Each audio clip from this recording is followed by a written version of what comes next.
pledge allegiance to the flag of the United States of America and to the republic for which it stands, one nation, under God, indivisible, with liberty and justice for all. Call the roll. Commissioner Hightower? Here. Commissioner Patton? Here. Commissioner Webb? Here.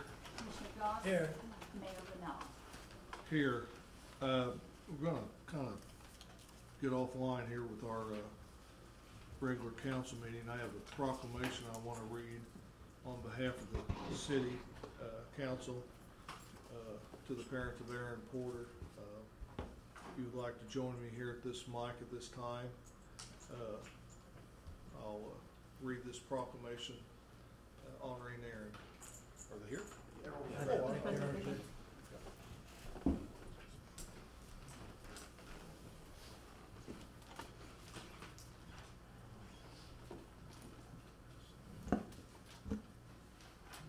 Whereas Aaron Porter lived on this earth for 20 years, and whereas Aaron Porter was a standout athlete excelling in both football and track, and whereas Aaron Porter exemplified life to its fullest, and whereas Aaron Porter strived to set an example to all others, and whereas Aaron Porter has become AP3.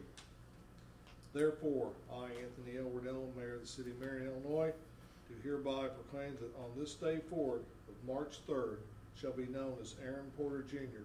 AP3 Day, given under my hand on this 8th day of October 2018.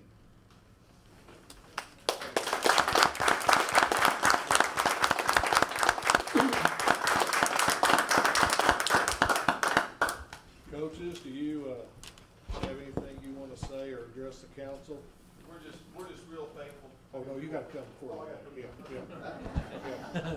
You want to bring the big guy there with you? Yeah, so, yes. Yeah. First of all, we just want to say thank you. I know that in my coaching tenure, it's been a long one, I've coached a lot of kids, and I've been around a lot of families, and this is as good a family and as good a young man as I've ever been around. He exemplified everything you just talked about. He was a great teammate. He was a great son. He's a great classmate. He was just a great player, and he exemplified those values that you try to instill. He had them.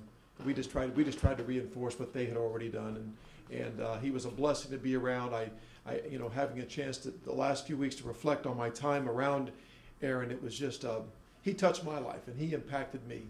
And there's those rare kids that not only give back but give back more than you gave them, and I know he did that for me. So thank you guys very much. Thank you, Coach. Also from the coaching staff and our players on his homegoing on Friday, we dedicated this game ball to AP3. Our players were bought in to winning the game for AP3.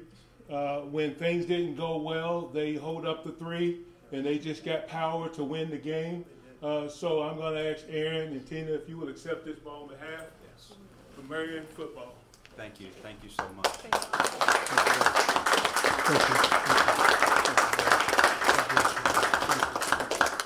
And for those of you that don't know, that was a very monumental win for Coach Martin. I believe it was his 200th, and that's quite an achievement in this day and time. Congratulations, Coach. Thank you. Okay, if you guys need to leave, If you guys can leave us.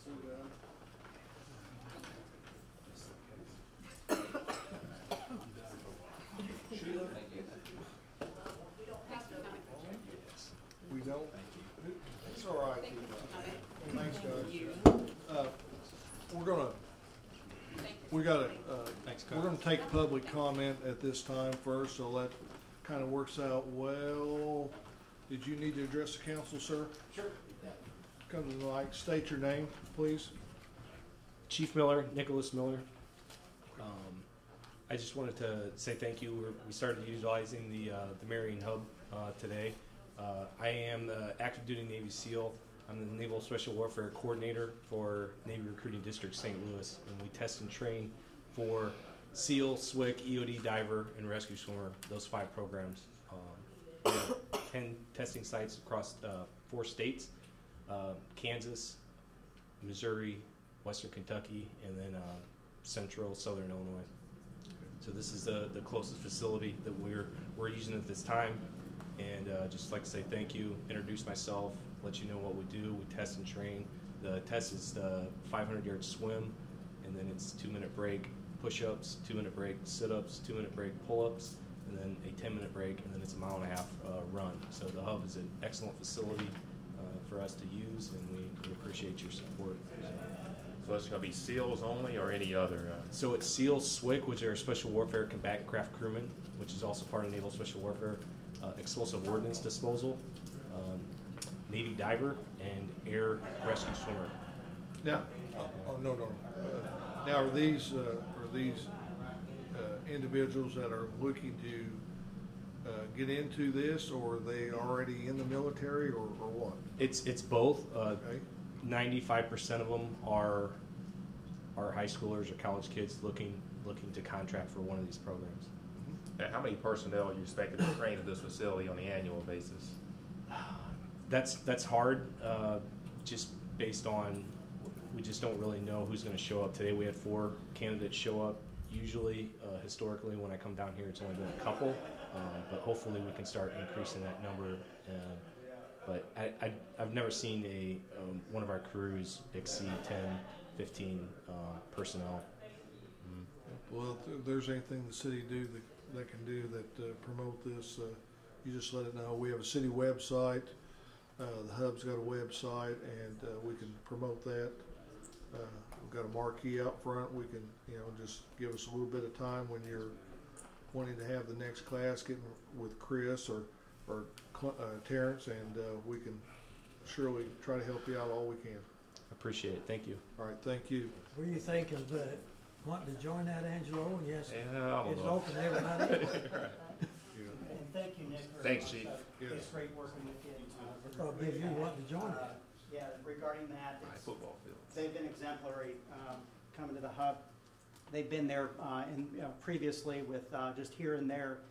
We were doing single visits relative to maybe 1 or 2 recruits, and so it works out great. It's a great partnership, and Cool. we just are honored to be able to offer the facility for our servicemen, our future servicemen, and for the gentlemen that are coming in as recruiters. Sure. Absolutely. Thank you. Thanks, Thank you, Chief. Nick. Yes. Ma'am, would you like to address the council? Okay, Yeah, thank you.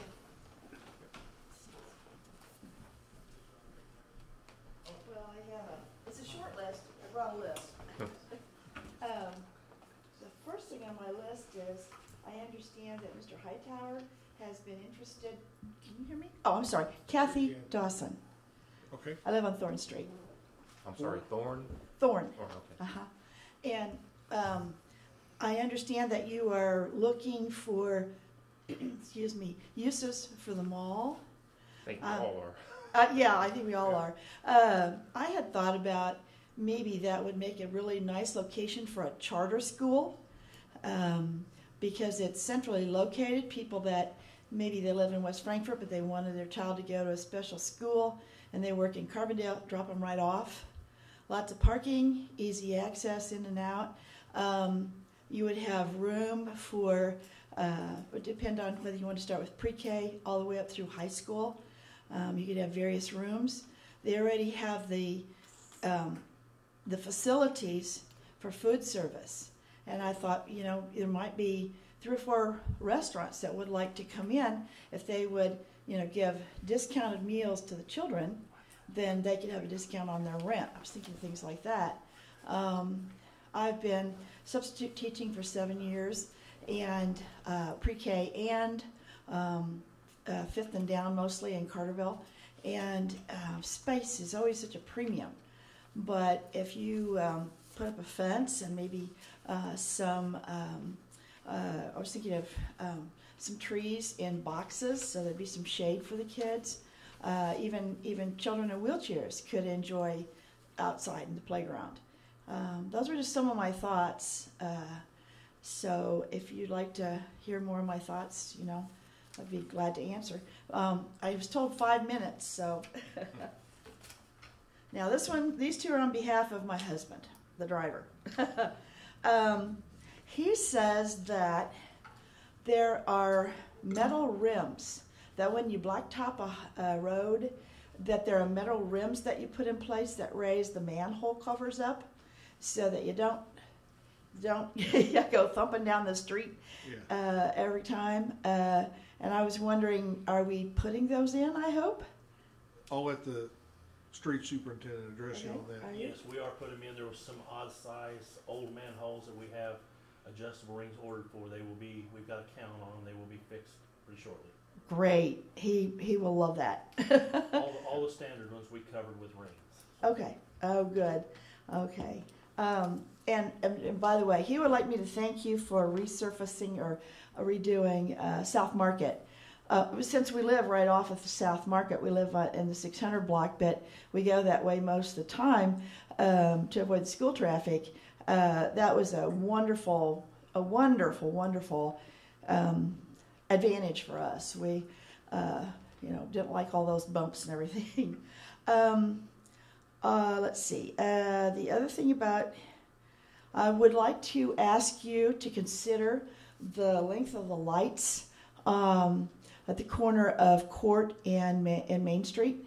I almost got hit by a train a few months ago. I never stop on the train tracks, but I was in a hurry. The car in front of me was going fast, and it stopped very suddenly, and I ended up right in the middle of the railroad tracks. And my go-to has always been, well, I'm just going down Railroad Street, I'll just, well, I looked over there, and there were two railroad trucks parked over there. The fellows were out of their trucks talking, and they could see my eyes because I could see the light, And so one of them started over and started trying to get the trucks behind me to back up, which they did a little bit. And then so I backed up, and then he said, well, go forward and back into the other lane. I started to do that, and then there's another railroad man on the other corner. He said, just go to the turn lane. I only got as far as the entrance to Family Video when that train went through there. And the traffic hadn't moved. The light hadn't changed. So if I was one of those people that just sat there, I wouldn't be here. So what I was going to ask, I know in a lot of places, they, if a train is approaching, they simply stop the traffic and make sure that area is cleared.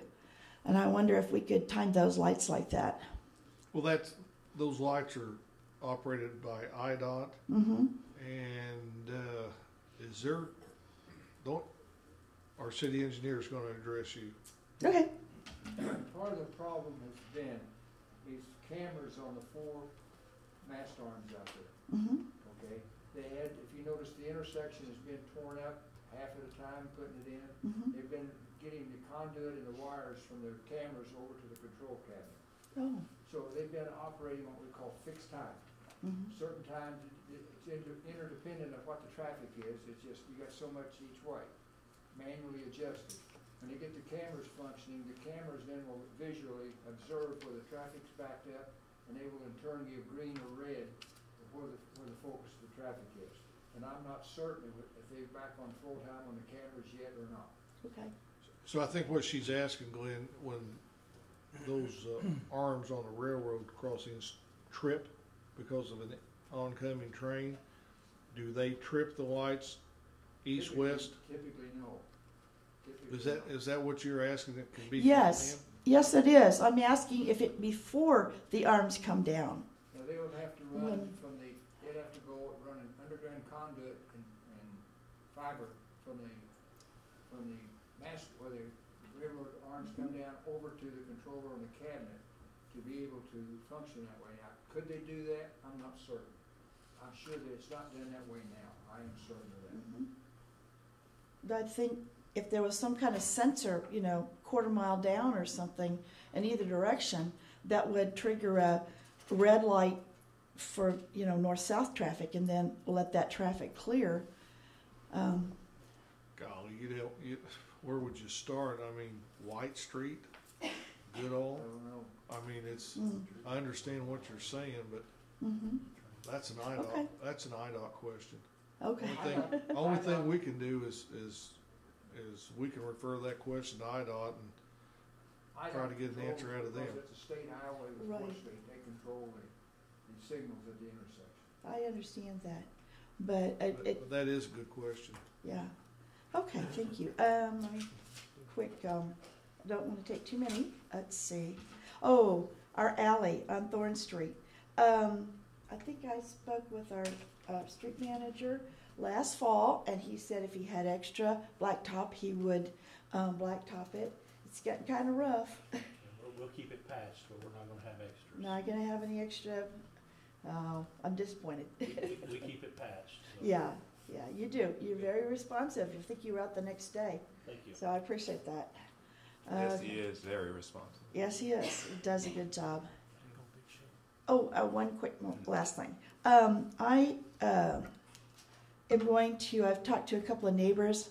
Our area, Thorn Street and Everett Street, you remember this, used to be called Silk Stocking Row, way back when.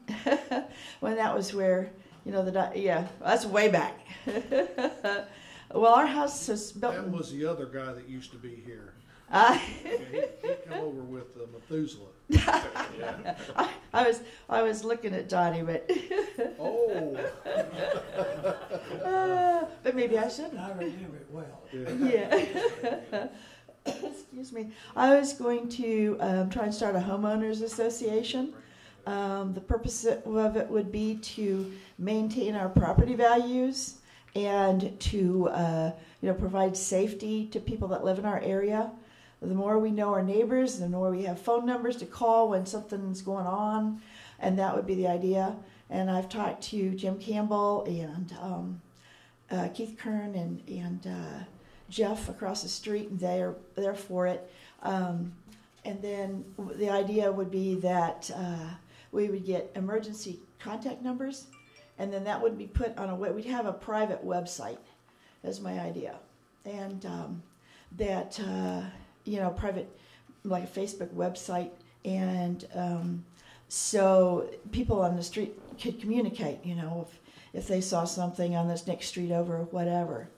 And then if there was some kind of emergency, there would be a person, and Jim Campbell, I asked him, and he said he would do it. We would leave emergency numbers with him, so they'd contact Jim Campbell and then let somebody know that something happened at their house or whatever. I just wanted your blessing or let you know about that. Anytime neighbors can protect and take care of each other, we promote that. Yeah, that's a great neighborhood. Yes, thank you. Yes, it is. I think we just rezoned you to R1, did we not? Yes, we did. Jeff and I worked on that. Yes. So, and then there is the house, the old Longbonds house. That's fallen into quite a state of disrepair. What's the address? Longbonds house. It would be in the 500 block of Everett on the north side. It's a great big white house. Some of us remember Longbonds. Longbonds, yes. Piano teacher, music. Yes. Uh-huh. She taught me. Oh, yeah. If something could be done, they put some blue plastic on the roof, and then there was a storm and it all blew off, and I hate to see that gorgeous old house just fall down. Okay. So. I'll check with codes in the morning and see if there's anything going on that house there. Well, thank you for your patience while I made my way through my list. I appreciate your. All right, thank you for addressing the council. We appreciate it. Thank you. Have a good evening. Thank you. You too. Okay, if we go to number 14 on our agenda, this gentleman would like to address the council in regards to. Mayor, Jerry needs to go. Could we slip him in real quick or not? That'd be awesome.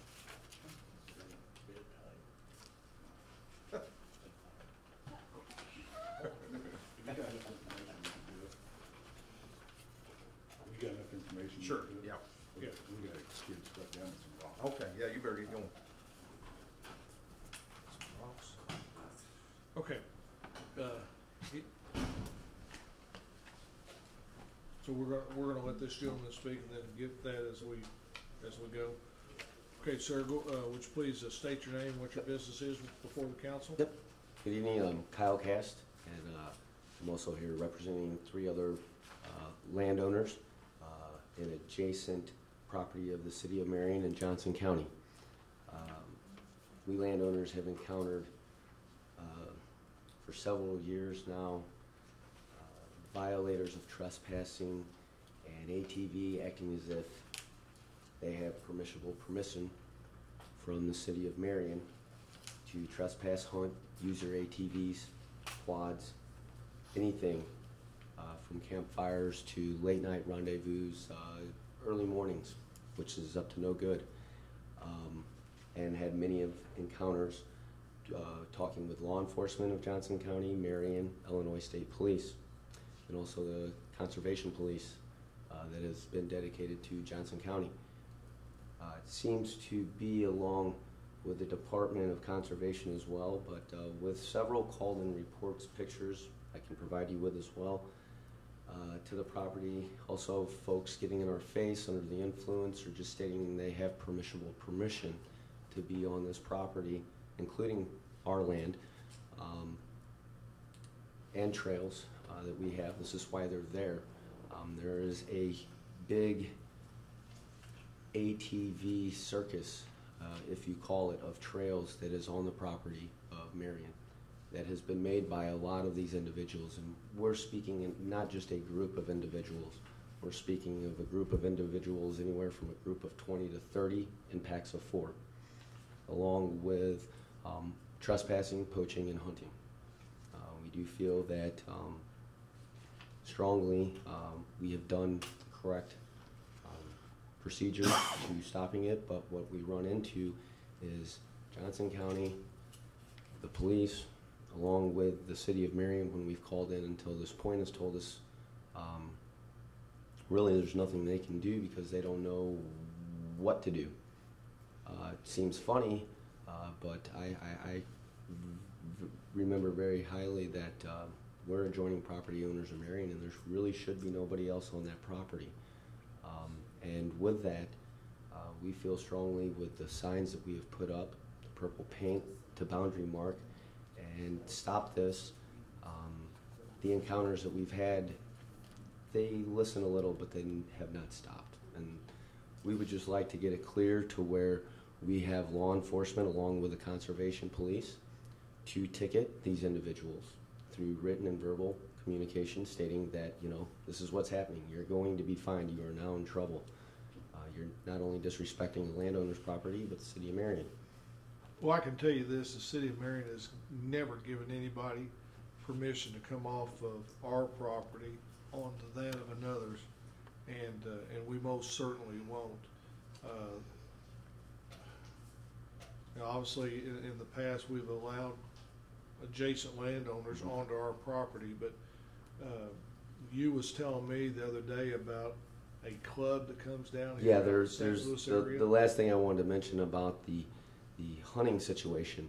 Now, they could be falsing the information, but what we've gathered is that these folks are out of the East St. Louis area. They call themselves the Flower Club, and it is a group of 25 to 28 individuals. Now, here you're not going to see these guys parked on any type of road. They're very educated. They know the area, and they use it. And they use it very wisely, and they're very sneaky, from poaching to snare traps to anonymous amount of things. Now, the game wardens have been doing a great job the last few years at getting some violators for trespassing. They've had enough of it. They've seen the pictures, the proof. But the Flower Club, when it comes to hunting, that's during the hunting season mainly, and trapping season. But the ATV and sport utility use is nonstop. It gets quite disturbing when you lose 4 or 5 game cameras within a few months. When you've got freshly plowed fields, you've got a farmer that rents from you, half the beans are down or the corn stalks are broken. It's just not from deer, it's purposely done. I've asked them to stop. My kids have, you know, witnessed me asking them along with the other property adjoiners, and we feel strongly that with the permission of the city of Marion to combine with the police department in Johnson County or sheriff and conservation agents that see these violators, that they be ticketed, and we feel that that would start to allowing us to get back to how it once was. So it's your interpretation that IDNR will not ticket these individuals because they have nothing from the city of Marion to Correct. allow them They to are. do that? That is. Even if they've come off of our property onto yours, why are they? That is a that's the one thing that I can't understand. There's once they violate that line. There's a very fine line, and the reason that I stated that presence is because I do feel that at one time, based on the amount of poaching that's taking place and some of the things that I've seen in that woods, and I know other people have seen, they turn their heads because dollars are involved. Deer antlers bring a very high market in China, and I can explain that the game wardens are very aware of what's been going on, and I feel these two guys that have been reassigned to our area are getting the job done. Doesn't mean you're going to stop these guys, but we just want to know that when we go out in the woods, we're not going to be up on a snare, we're not going to have our dog hung from a tree, we're not going to be stuck in a trap that's on our property. They don't know what's what out there. So clearly, even though it's marked, when they see that, yes, we know from a plot that this is the city of Marion, well, I have permission to be here. Well, I'm a landowner here. He's trespassed. Violate him. Well, he's standing right, he's right here, yeah, but he just came from here. They don't want to address it because they don't know where the fine, what it clearly stated back when that property and that contract was, that if you are an adjoint property owner, you may use that property. Our city attorney is going to address you, sir. Well, what the city would probably be willing to do is, I know the state's attorney for Johnston County. We wouldn't mind sending them a letter saying that we have not given permission to anybody to be on that property for the purposes of gathering any game whatsoever. And the ATV uses, it's as well as that too. Mm-hmm. Whether or not they're going to prosecute, the city of Marion cannot do anything about that. That is perfect. We didn't expect to come here and have the city of Marion lay their foot down, but also kind of help us in something that we helped them at one time, and why we are establishing that property and sold it, so that we can still, have our property, do our things, but it's your guys' property now, and we like to see it taken care of, and it's not being taken care of, and we know that we can't stop everybody, but I think what this attorney has stated that the city would be willing to do, I think that would be a great start, and I think at that time we would be able to get the law enforcement along with the game wardens to start doing what they need to do. We also could limit ATV use during certain periods, and if they're coming in there poaching and stuff like that. Yes, sir. We could make a high-powered rifles. You can hear it. Yeah, we could make a limitation on. I'm talking about a high ring lead too. If they know I'm talking about it, they'll be upset. But that's okay. High-powered ring lead is what it is. It's a bunch of them. And like I said, the conservation agents that were in there prior, we can talk about it, but I can tell you they were turning their heads. These guys, they're not. I'm very, very. Well, we could send letters to. I think that Johnson County, Williamson County, IDNR, and giving them the authority to issue tickets as they see it according. That would be grateful. We would like that. That's a vast area down there. Yes, it is. And I guess my next question to you is, I know a lot of people come off of into that area off of Parker City there at the railroad crossings. That's a main entrance. You'd have to be awful risky to take that all the way to where I am on the south side of the property. That's just a treacherous walk, but they know it like the back of their hand, and they know it well. There's millions of trails all through there that you can tell what they are. You know what they are. Where are they parking when They're drop-offs. They will typically go between Wagon Creek Road. They'll go up to Horny's Corner and shoot right. They'll go back down south, and that's towards Allison's property, Kevin James, along with the Beasleys. And Beasley could not make it tonight. He did text me. Allison is in Chicago, and Kevin James had a doctor appointment. So representing them, and I'm up there right in the middle part between Wagon Creek and Hill Road, and I own to the left and to the right of Hill Road. but unfortunately, they just don't seem to get it. They'll park. With the game wardens coming around, they've stopped doing that, but they get dropped off. They'll ATV in. I think it would be I guess really. that's what I was going to ask you. If there's 20 or 30 of them coming down with vehicles carrying, and It's just not I know vehicles. that It's they all may have around. 3 or 4 ATVs on one trailer. I understand that, but what are they doing with the vehicles then? Here, again, a lot of guys typically will be dropped off, meaning I can show you, you just come sit in my field, you'll hear the cars, you'll hear the trailer drop, boom, boom, fire off 2, 3.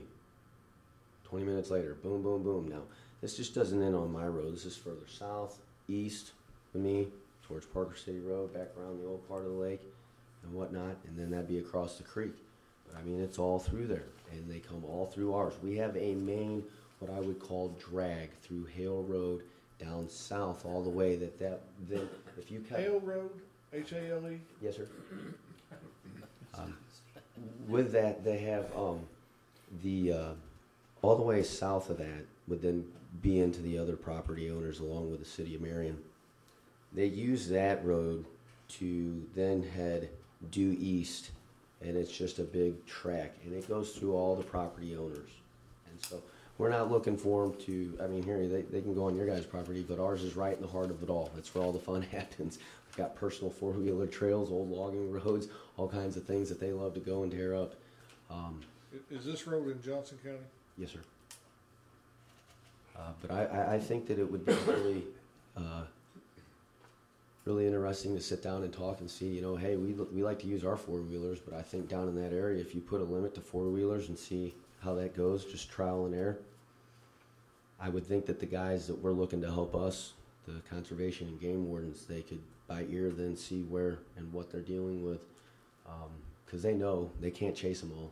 Well, like I told you the other day, it was always my understanding that, you know, the city would not preclude any property owner, adjacent property owner to the city land from coming on to city land. I mean, because, you know, quite frankly, we bought that land off of you guys, but this other stuff, these clubs coming in here, and then I don't need to tell you, you know, if you've lived down there long enough, you know, a lot of those people have hunted down there forever. And it's going to be tough for us to make them give up their right, and that maybe these aren't the people we're talking about being an issue.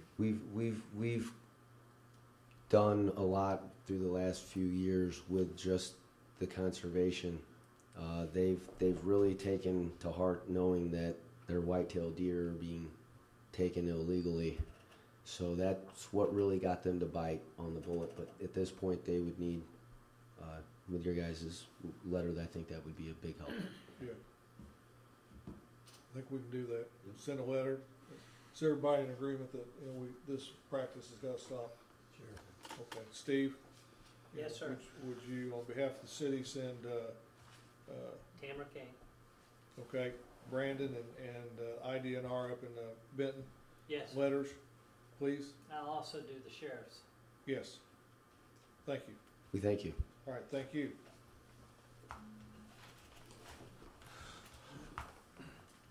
Are you ready?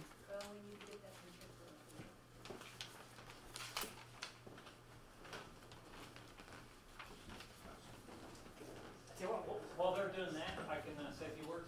Yes, go ahead. That's the work. As soon as he gets, after he pronounces his name at the end of tonight. I might be finished. No, we're going to have a spelling contest. Okay, sure. All right, gets prize. Yeah. Well, there's a few folks here that know me, so yeah. I'm Joe Zdankiewicz, and I'm with the Southern Illinois NPO. And I'll take just a minute to tell you what the Southern Illinois NPO is. As a result of the 2010 census, the communities of Carbondale, Heron, Marion, and Carterville reached a threshold of over 50,000. So now this region of those communities being contiguous and over 50,000, according to the federal government, you're no longer a rural area, you're a metropolitan area. So, yeah, that brings a lot of ramifications, some good and some not so good. But one thing it does bring about is the Federal Highway Administration requires the formation of a metropolitan planning organization, so that the federal highway dollars to those communities now flows through the MPO. One good thing though is it's not an unfunded mandate. They do provide some extra funding to the region now that wasn't previously available to the region. And one of the things that those funds can do is fund planning studies, preliminary studies, transportation-related studies for those communities. So one of the things that we've been working on, and this was at the request of Mayor Butler, was that we take a look at Route 13 at Ray Fosse Park and just look at the options for some type of pedestrian crossing for the protection of pedestrians that are crossing there. One of the things that we did as part of this study was put up some cameras and get some actual counts to quantify how many people are actually crossing there. And during the tournament weekends, there were some very big numbers. The biggest number we saw was 190 crossings of pedestrian at Route 13 there at Hucks. So there was a lot of exposure there. So in this study, we looked at the whole range of options, all the way from something really expensive like an overpass of some kind to something much cheaper. So the consultant that we hired to do this is Thuvno Wade and Merchant from the Metro East area, and Sheila Kimlinger from TWM is here today to go into the details. But they have a lot of experience with pedestrian studies in the Metro East area, and they're the consultant that was selected. And I will say, this is at no cost to the city. This is fully funded by the NPO. So at that, I'll turn it over to Sheila. Okay. I can talk in the microphone if you want to hit the Can I hit the button for you? Okay. Or I can stay over here if everybody can hear me. You know what? I'll hit the button. You want to do it that way? Now, I don't know if that's, can you guys even see that? This isn't working out quite as well as we hoped. Okay. So like Joe said, the study area, the map, it's hard to see, but that's the park. I don't know, Joe, maybe you can even point to the pool and some of that to get them straight on the map there. The study is around Illinois 13, right near Ray Fosse Park. The photo there is the Hucks on the right and the park on the left. The fencing there is along the south edge of the park. Okay, we can go on to the next one, Joe. That was just to set the table here. And we can't even read that, can we? Okay, well, so the traffic count's about 20,000 vehicles a day. As you guys know, the posted speed's 35. He told you about the pedestrian counts. Our worst day was 190 some. There have been 7 pedestrian-involved crashes along the 13 corridor. Luckily, none at the park. But as you know, that corridor doesn't vary that much throughout, all the way from Carbon down to Fair. Really, it's the same situation the whole way. Kind of a commercial zone, 13 stoplights every half mile or so. And out of those 7 pedestrian accidents from 2012 till now, there's unfortunately been 2 fatal accidents, 3 A-injury accidents, we call them, which are incapacitating. The pedestrian cannot leave without an ambulance or some kind of assistance. And then the other 3 have been more minor injuries. So there have been reason to take note there. We have had quite a few stakeholder meetings with the city, the park district, IDOT, various members of the sport organizations and the pool and different things like this, getting kind of the feel of the situation. And probably most of you already know, the kids are coming from the down to the Hucks, basically across Illinois 13 to get concessions. The concession stand isn't even open during practice times usually, and even during games it can get overwhelmed with long wait lines and things like that. So that's kind of our situation. Okay, so let's get into the alternates. Now, I don't know how well we'll be able to see these or not, but we basically studied 4 alternates, a bridge, a tunnel, an at grade, and kind of a hybrid thing. So this first map is showing you the bridge. Joe, would you mind pointing out over there on the board even what we've got? It's still kind of too bright to almost see. So on the left is the pool, and so that's Garfield. On the right is Otis, and across is Hucks, of course, over there. So the bridge location was going to kind of be mid-block of the park, right there. We would need an earthen ramp going all the way up to Thompson, to get the right slopes to meet American with Disability Act, you have to have 5% slope or less running slope. So we need quite a long ramp, and then we'd also have ramps on the south side, kind of along the sidewalk line, basically coming down from that bridge up high down to meet the sidewalk. And the cost of this is one of the options we studied. I'm not saying it's the most feasible option. The cost actually ended up to be close to $3 million by the time we took property impacts and quite a bit of structure, because we have the bridge over the highway plus 2 structural ramps down to grade on the south side. So it's just a lot of bridge. You know, we have power lines and other kind of things we have to deal with too. So that was one option, let's just say that. And we got a quick view of what it might look like just so you can visualize. These are some truss bridges that have been done other places. Okay, so the next option we looked at quickly was a tunnel. Same location as the bridge. This one, of course, is underground. Basically the same idea. We have an earthen ramp coming up now in the park, and then we kind of have the concrete tunnels coming up to meet grade, coming up the sidewalk on the south side of the street. Again, we have lots of impacts with utilities. The tunnel would cut right through the different utilities that are in the roadway. We'd have to deal with that. We'd still have property owner impacts, other things. So Joe, you want to show them a picture of that? That one is more like $1.5 million, so we're getting the price down, but that's still pretty pricey for what we're trying to accomplish. Okay, so another one we studied is the at-grade crossing, and that one we kind of highlighted the roadway there in black because we redid the striping. And in a minute I'll pass out a little sheet and we can talk about this option. This one's really the most feasible. It's $150,000 is all. What we do is take the middle turn lane out of the 5 lanes and put a concrete median in there that's raised, and that would actually protect the pedestrians.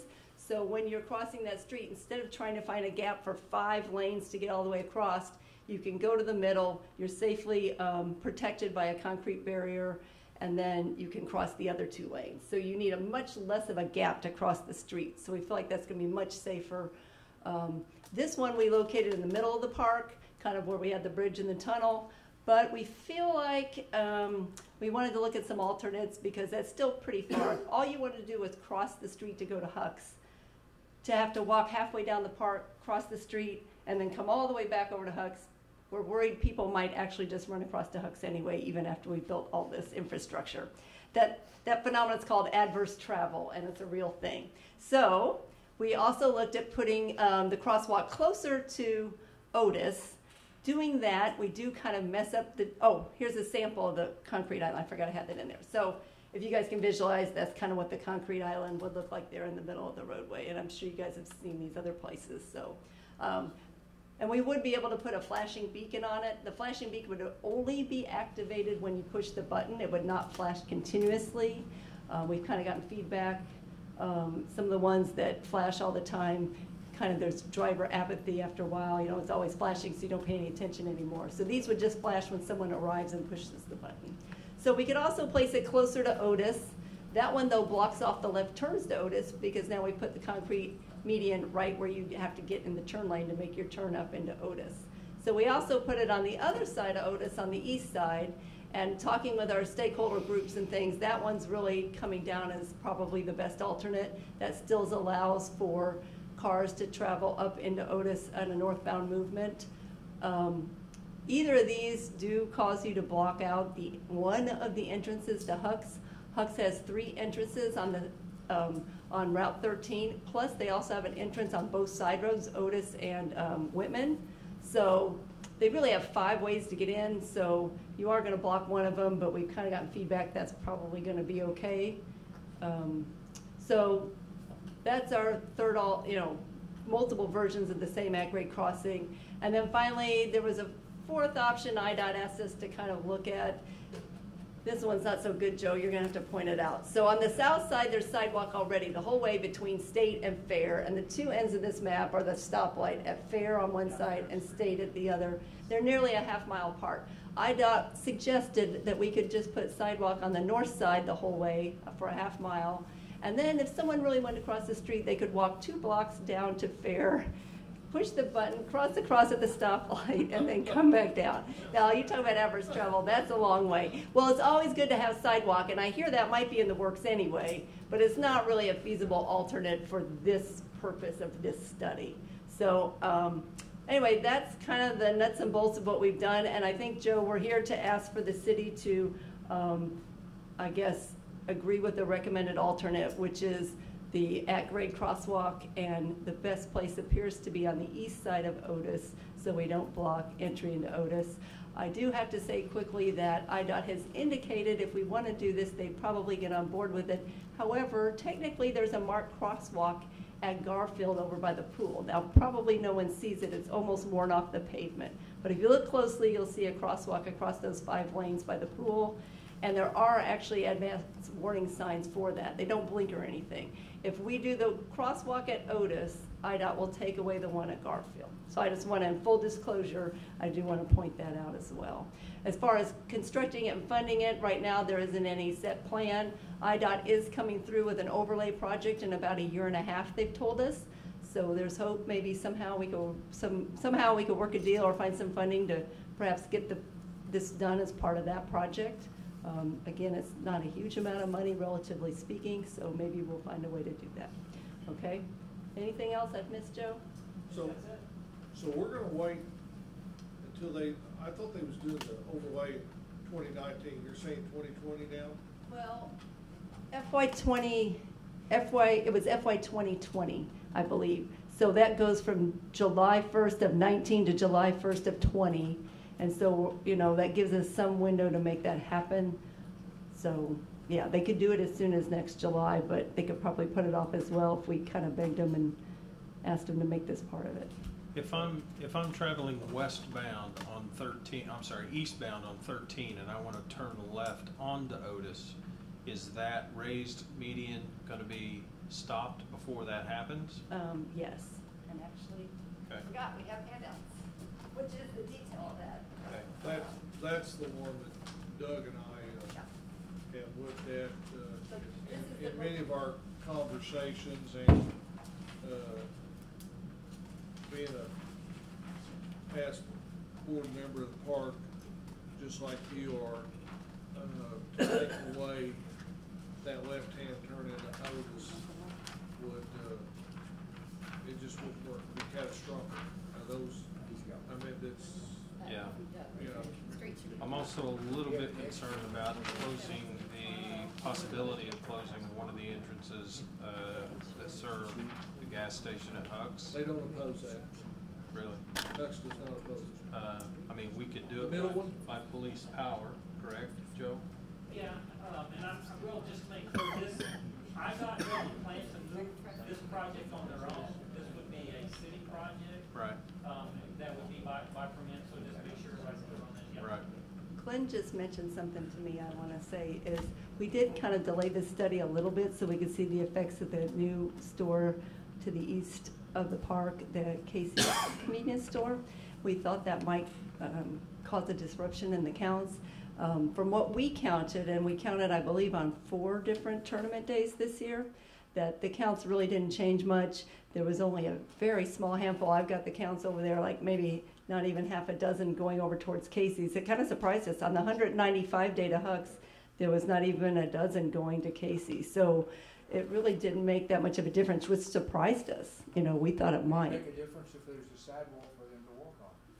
Well, I doubt it, true, because maybe. that's kind of like putting the sidewalk on the north-hand side, Glenn, and thinking they're going to go down to Fair Street and cross and come back. They're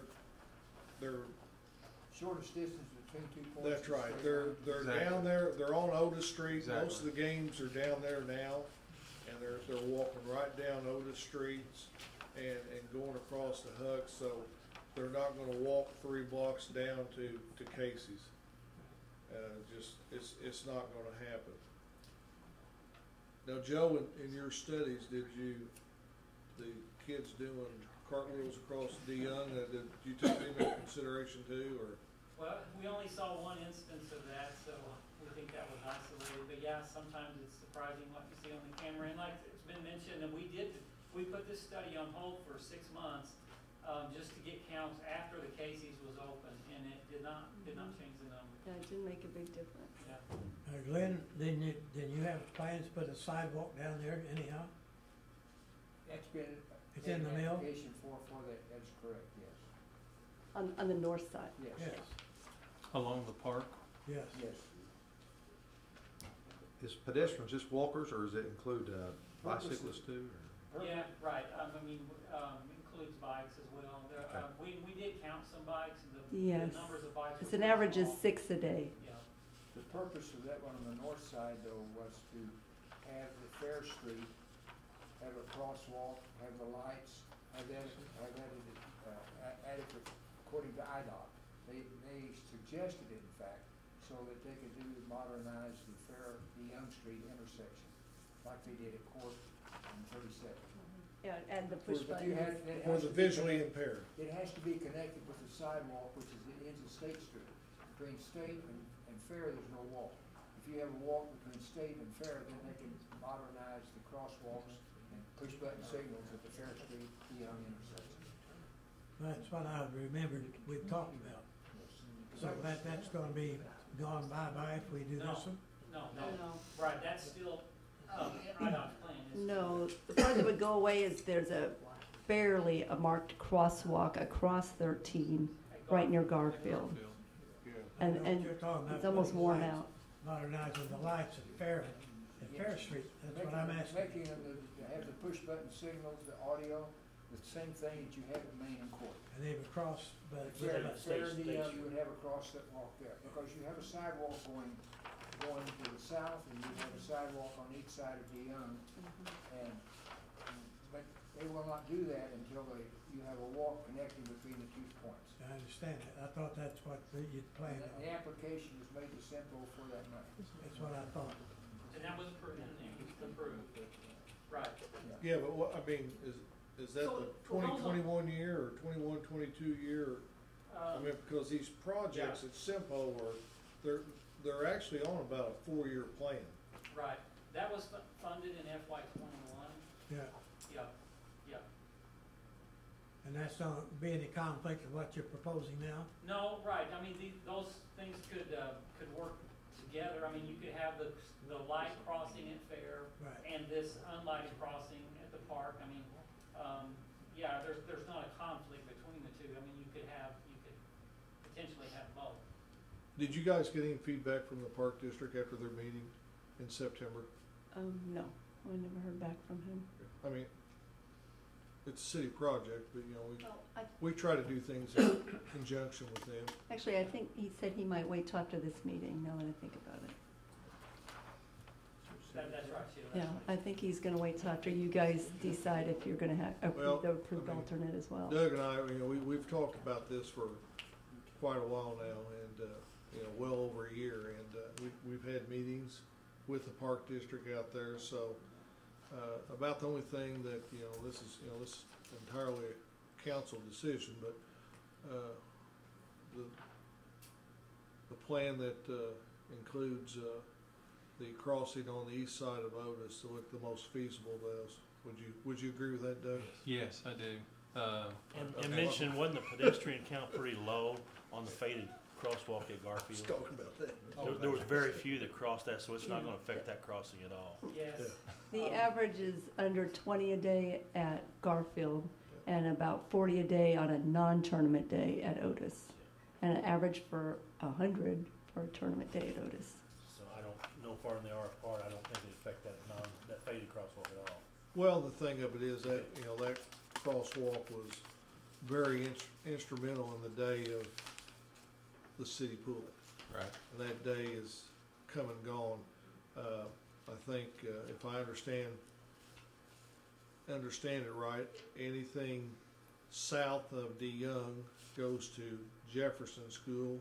Anything north goes to Lincoln School. So there actually should be no kids crossing that intersection in the morning or afternoon. So that in itself should give us the reason to allow IDOT to do away with that as a crosswalk and proceed with this. And we did put out the cameras on a couple school days to try to get the counts. Yes. And it did not appear there were any children during the hours that would be, right before and right after school at 13 at Garfield. Bless you. Bless you. So, yes, we kind of confirmed that at least on those days, there weren't any school kids. So. Any question, guys? Well, I just wanted to make sure on the Huck's property, you were considering closing just one entrance into their gas pumps, right? Right, it's Correct. basically would be the one sort of in the middle of a store. Yeah. The way we have it laid out right now would be the middle one, you know, and we are gonna try to meet with them again, and show them this as well, but, yeah, it would have to be one of, I mean, it's almost all entrance, so really, whatever we do, we gotta I think take it's one just of a matter them. of where they move their mulch to sell. Well, yeah.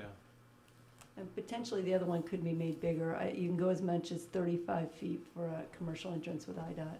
So maybe, you know, we do that, we adjust the other one or something. All right. Thanks, guys.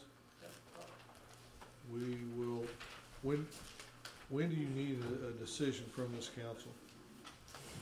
Really, I mean, this is your project, so, I mean, we would like to include the recommended, option in our report, which we have to finalize by the end of this year. So, you know, if we had a recommendation within the next month or so, that'd be fine. Yeah, I think the Park District was also wanting to kind of coordinate with your recommendation. Yeah, is there any reason we can't do that right now? 100% funded by you guys. No, not the construction, no. Okay. Yeah. And what's our cost? What's our percentage cost based on your estimates? So you're estimating roughly 150,000. 30? 80? Is it 80-20? If it was a simple project, it would be 80-20. Yeah. Yeah. So you could apply for this as a simple project, and then it would be 80% the simple funding and 20% for the city. Or if you didn't, you know, a lot of the simple funding money is, you know, committed for several fiscal years. So if you wanted to move quickly, I mean, then that would be all the city's costs. So are these? Or I mean, there are some. We could Yeah. apply for a safety grant. That would be 90-10. Yeah. Right. So then the city would only have 10%. Right. You just would have to wait and see if that, you know, you got selected. So at the worst, 30,000 for this. No, you said we pay all of it. 3,800. Well, it just, I mean, if you're fine with waiting until an opportunity comes available, then it would be 80-20. I mean, if you wanted to move it quickly, then it might be all, you know, then that might be the only way to do it. And do you actually think this could be done beginning next fiscal year in conjunction with the overlay project? I mean, Potentially, I don't know. potentially, if you have the funding for it, yeah. I mean, it's, you know, it's not something that will take a long time to build. Okay. No. So the overlay project is FY 20 or 21 I think it's from 20. IDOT? I believe it's 20. 19, 20. And just because you guys agree with the recommended alternate doesn't mean you're promising it'll get built. It just means out of the choices, the council would agree Yeah. that that's the best one. You're not committing money or anything. Yeah. Exactly, right. Yeah. I wanted to make sure, yeah. This one to me makes the most sense for everybody involved. I mean, the crossing location is where it needs to be. Let's face it, the majority of the traffic is coming across Otis to get to Huck so they can buy them the Big Swig. And that's what it is. So I think location-wise, it's probably the best alternative.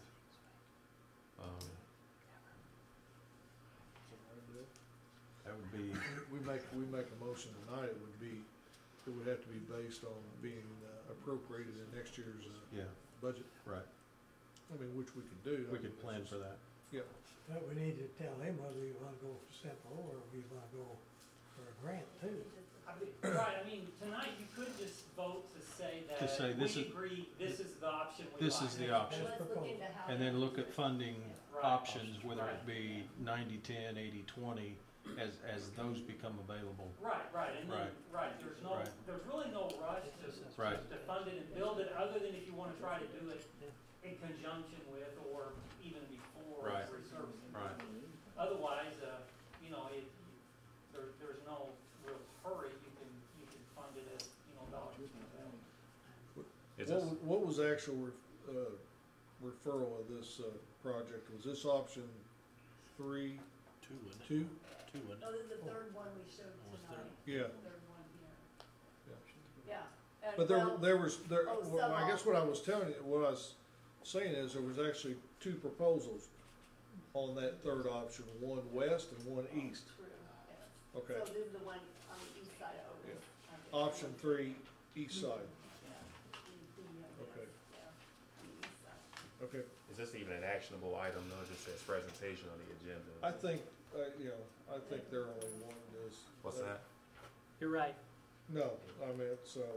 So the next meeting they could. We can do this on the 22nd, which gives you, That's fine. was well within your time frame. But I guess, my guess, if I'm reading this council right, option 3, east side Otis would be our recommendation, but we'll make that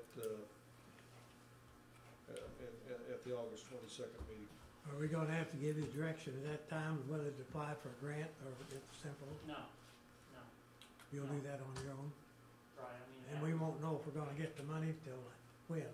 Right, I mean, we just selected projects, so we select in the fall, so really that selection will take place a year from now. So for those dollars. Now, the safety dollars, that's in February, so that would be a time you could apply for a safety grant in February, so. Okay, thank you. Yeah. And when will that be awarded? Yeah, that happens pretty quickly after, so within. So we have nothing to lose. We can apply for the safety grant. Yeah. If we don't get it, then we do SIPO. You're right. Yeah. That would be one of them. Yeah. Both contingent upon being budgeted in fiscal year 2019, 2020 for the city. Thank you. Mayor? Yes, ma'am. I like the council. Sheila has a reputation of, she has had awarded designer. She designed our diverging diamond. So when you think of her projects, we are honored that she's doing this one. And we all travel the diverging diamond, and it's still the best in Illinois. And the first. And the first. Don't forget that. Thank you, We got a lot of guys. help with you guys over here. Yes. Yeah. And all the hoopla tonight with the proclamation and other things, I forgot to approve the minutes of the regular meeting of September 24th. So any addition or corrections to those? Yeah, the one thing, said we're resurfacing a lot behind the First Methodist Church. I don't believe we're doing that already, so we delete that. Okay. Okay. Sounds good, and that's actually on the agenda for tonight too. Yeah. Okay. Anything else? Hearing none, those will be approved. Mr. Hale, welcome back from vacation. I hope we didn't interrupt it for this cause, but You wanna do it, John? You're on, yes. I just show up to sign checks, Steve, you're of it. As you know, Lisa's is in the process of moving down to senior citizens, in which left an opening, and the council had previously approved us go ahead to start the hiring a process for the position in my office as a county technician. After getting a lot of applications, going through them, and then we had 5 different interviews, and actually had a couple people come back for additional interviews. The committee voted to hire Kim Hegg as a county technician at $20 an hour. If you recall, we had in our bid process, we had a range of 18 to 20, and based upon her experience, we feel like that the committee felt like that she met, that the $20 an hour would be the appropriate pay for someone with her experience. And so I'm recommending that the council approve the hiring of Kim Hegg. Yeah, I would make that motion, agree with you, Steve. I think she's gonna be a really good fit for it. She's a very qualified person. So I'd make a motion, we hire the Kim Hegg position. I'll second. Got a motion, second. Any discussion on the motion? Hearing none, call the roll. Commissioner Hightower. Yay. Commissioner Patton. Yay. Commissioner Webb. Yay. Commissioner Gauss. Yay. Yay. Okay, council approval to accept the low bid from Asphalt Maintenance of Marion to seal coat various city parking lots. Those were actually addressed in our last council meeting. Doug, does this $15,070 exclude the Methodist parking lot? Or was that part of it? No, it includes the half of the Baptist church parking lot, half of the Methodist church, includes the Methodist church parking lot behind there. But we use that for parking. So the agreement was that we do the maintenance on it, which is seal coating, which isn't that the amount isn't much, but the amount of parking, them parking lots are always full. It's always been to my understanding that we take care of the maintenance, which we always have, even before I took over superintendent. So I had a low bid from Asphalt Maintenance for pretty well all of our parking lots. We done all the crack filling on them, and we do all the painting. All they do is seal coat them with a tri-coat and seal them to extend the life on them. Okay, and they come in and clean them and prep them and everything prior to? Yes, yeah. Okay. We take care of the crack filling. They come in and prep them, seal coat them, and just as soon as they get done, then we go in and paint them. Are these going to be done in a weekend? Well, weather permitting, that's what they're doing. They're working with a schedule. That's what we're doing, is working with a schedule. Like bendings, you can't do them on a Thursday or Friday or so we're working on a Monday or Tuesday to do bendings. And Doug's Lock and Key, they're good with Potter House. They're good with that. Closing that off, we'll stripe it the next morning. So we're trying to follow right behind him, if all possible, to get these striped, just like we done the other city lots, the pavilion, the senior citizens, all them, the library. We followed right behind him down. With the weather dropping down coming week here to the 40s at night, it's gonna slow it down. But if we warms back up, he'll get right on it and get them seal coated for us. We've still got some warm weather left. So yeah, just work with what we can. If weather gets us, we'll have to pull off. But they know the timeline they have on the coolness at night. So right. And that has to do with the curing of the sealer. Yes. Mm-hmm. Yeah. If it gets below 40, that's when you get into a problem. So they like to have 24 hours of 40 or above. That's what it is. Like sunny day like today, if you can spray the lot, it's cured before cool weather gets there at night. So yeah, with the hot sun. Yeah. We have a motion. I'll make the motion, accept a little bit from Asphalt Maintenance in the amount of $15,070. Second. Got a motion and a second. Any discussion on the motion? Hearing none, call the roll. Commissioner Hightower. Yay. Commissioner Patton. Yay. Commissioner Webb. Yay. Commissioner Goss. Yay. Mayor Rinella. Yay. Okay, Doug, next item. The library, the parking lot, the grassy area behind the library, we've tried to work for a couple of years to get extra parking back there. And I took 3 bids, and Pinnaker Asphalt was the low bid to excavate it, compact rock in there, and put 1.5 inches of binder, 1.5 inches of top coat on it, and then we would go in and stripe the lot after he gets done for extra parking. Does this include the property we got from the Elks too? Yes, that's where it is. Yes. Okay, all right. And me and Gail were working together we're basically splitting it to get the parking lot in there, and we're going to actually pour a pad for the dumpster, so that we turn the dumpster around. The trash truck comes in off of Van Buren instead of coming through the library parking lot now. So that'd be good. Good idea. Good. We don't have a dollar amount here. $25,112 was the low bid. And that's graded with. And we had budgeted 30,000. We had budgeted 30. Now, if he runs into any old foundation or anything, and he needed rock, he said if I would supply him the rock, that he would put it in there, put it in the area he had to excavate extra for $10 a ton. But he doesn't. He probed, and he doesn't look to be. We're going to have any problems. It's just going to be a lot of hauling off dirt. So. Okay, and what was that again, Doug? 25,000. 25,112, even.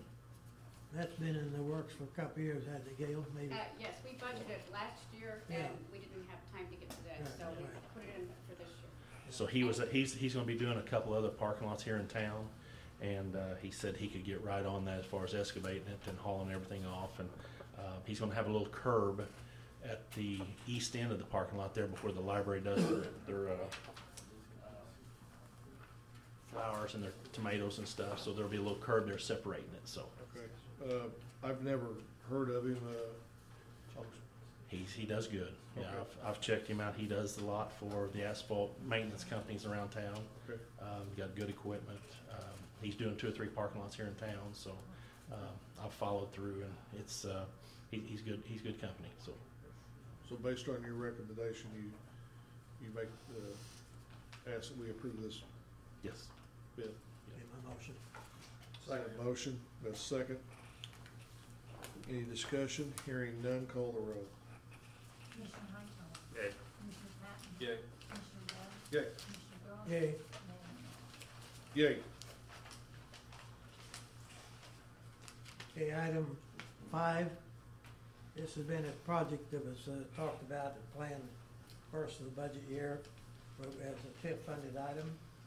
And I think last meeting we approved the engineering agreement with Clary and Ziegler.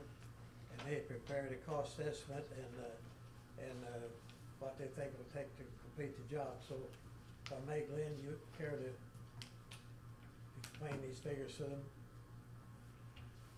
Or Doug can, either way. Does everyone have a copy of their? Yes, I gave Yes. them a Yeah, copy. it's in here. Okay, okay. It's pretty You and Doug can talk about it together. It's pretty self-explanatory, and also too, I think there's John, did you pass out the Yes, they have all the. sketch showing where the locations are gonna be? Yeah, they got it. Okay. It starts there at Comfort Drive on the west side of Motormart, goes west to Halfway Road, follows the radius around, goes north, crosses the COD Railroad, and terminates at the south end of the pilot truck stop. There'll be a crosswalk on the over end of the parking lot at the new house. Yes. Yeah, there'll be a crosswalk over there with the beeper on it to activate the light and mark crosswalk for people to get over to the Huck Station store.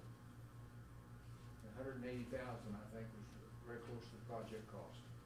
Yeah, yes, I think it's $176,000. And I Okay. think Steve told me the money was there.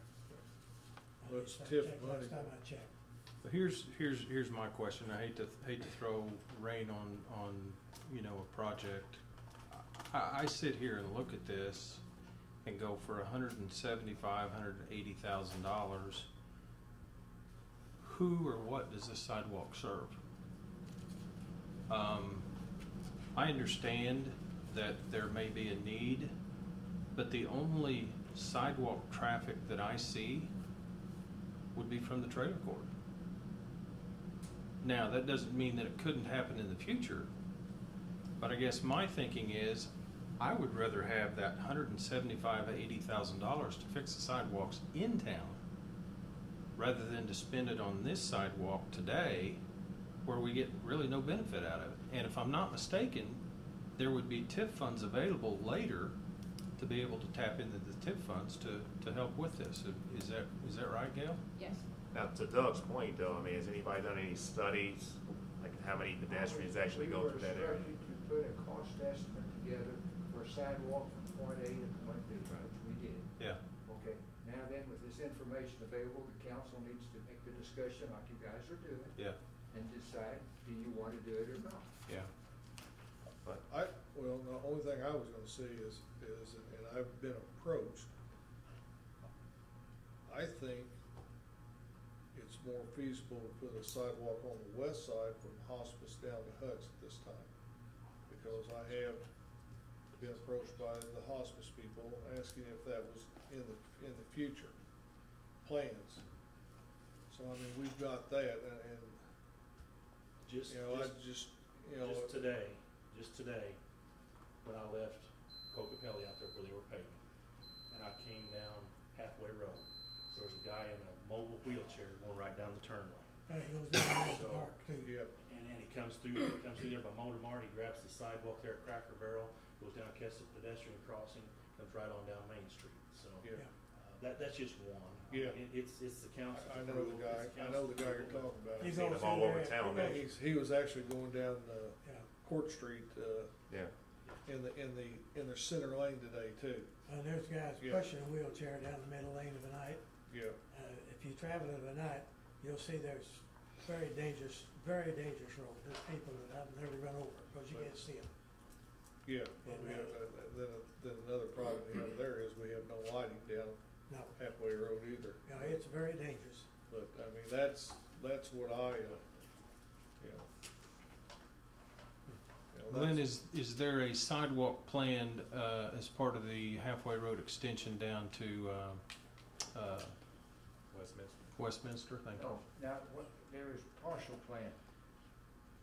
IDOT and Simple is working together to get a sidewalk, starts coming from 37 up through the school property, go through down along halfway road, go west on West Main Street and go through the refuge. In plans that we put together for halfway road, we left a 8-foot prepared subgrade for a future sidewalk. Right. Okay. Now, if we had gotten our EDP money or TARP money, they would have required the bike path. Right. We didn't get any. Bike path is going to cost us $220,000. We left we got the base prepared. The right of way is there. IDOT, when they come along, they're going to place to lay their sidewalk. So we have prepared for it in that manner, but we didn't put sidewalk in because of $220,000 reasons. But ultimately, there will be a sidewalk down halfway road through the high school and that route. And then on through the refuge property to 148. There's a new hotel going on Halfway Road too, right? Pardon? Isn't there a new hotel going in on Halfway Road? Yeah, they're doing the grading work for that now. So we may get It's on the west side. wanting to exercise or whatever. Road. And there's other construction projects that are in the makings on the property on the south side of Pilot has been recently sold to a local individual, and he has plans to develop that, which would bring construction in there. So that's something. I think he's planning on putting a road, just one entry road in that district, so it should affect the sidewalks, except 50-foot entry. What I understand they're going to do, or plans to do. That was his plan to me, was to put 150-foot road in, and all ingress, egress off halfway come off that 50-foot road. So it wouldn't affect the sidewalk project if he puts a road for 50 feet. Well, let me ask you this.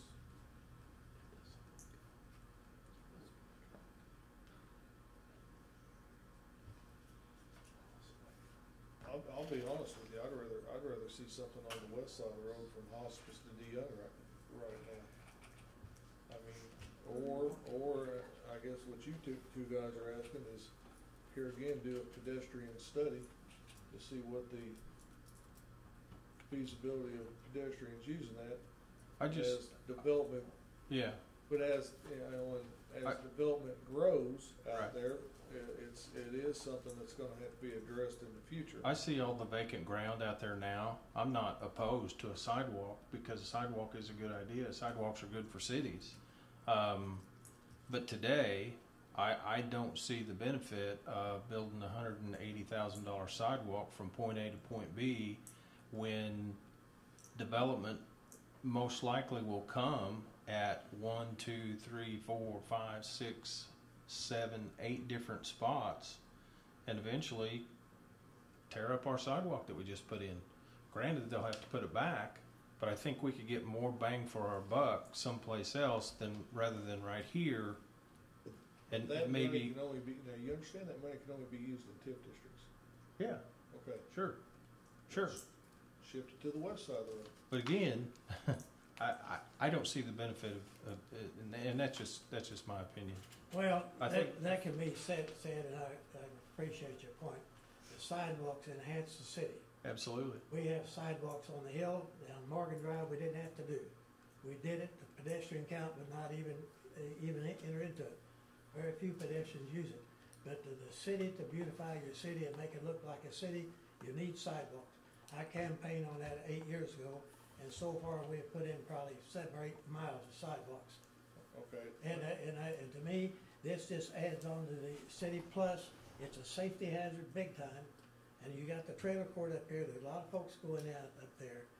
And this is a street department project, and it's a TIF funded. It was earmarked back last budget. You guys earmarked it. And I was told we had the money in the bank to do it. Now we get down to it, all of a sudden we got a problem. I don't understand it. I think. We had the money earmarked back last I'm April. not saying we don't, nobody's saying we don't have the money earmarked, it's the expenditure of money. Let me ask you this. Yeah. And you and I are big on this, downtown Marion. I think we all are. But do we have all our sidewalks done down Market and Main, you know, for people to come to the downtown area? And could I think we have, don't we, Doug? West Main? We're real close. It's all waiting the Dairy Queen up. So We got a few on Van Buren and Monroe in that area. Yeah. We've got a couple that. North Market and South Market. South Market, we put new sidewalk in I all the way down understand to Allen that, Street. yeah. With the, Yeah, it's South Market. Well, I don't know. we stopped it out. From Tyler Square down to College looks to me like it can be redone on the east side. East side, west side's in Yep. pretty good shape. And what about north and south, east side and west side of North Market? From the let's just say from the high rise in. Those people are walking all the time. There's sidewalks all over town. And I've made a big effort while I've been on this council to improve this looks of the city. And part of it is sidewalks, guys. We have done a big job on sidewalks. And I think this one here is no different than out on the hill and Morgan Drive and that area. It enhances the looks of your city. Plus, you're right, Doug, as far as from the Comfort Inn up, but from the city, from the trailer court up, there's a lot of traffic. I would agree with A that. lot of traffic. 100%, yeah. So I guess my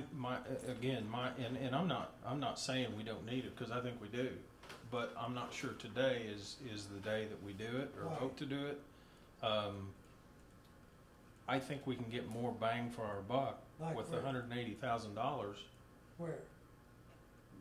I don't have a list, but if you need me to get a list, I certainly Well, can. you know, we've studied this pretty good. I'm not saying you haven't studied this, We John. studied What I'm quite a saying bit. is there's other parts of this city Yeah. that have got sidewalks that you Right. literally cannot walk You down, got that let right. alone ride a bike or ride a wheelchair down. You got that right.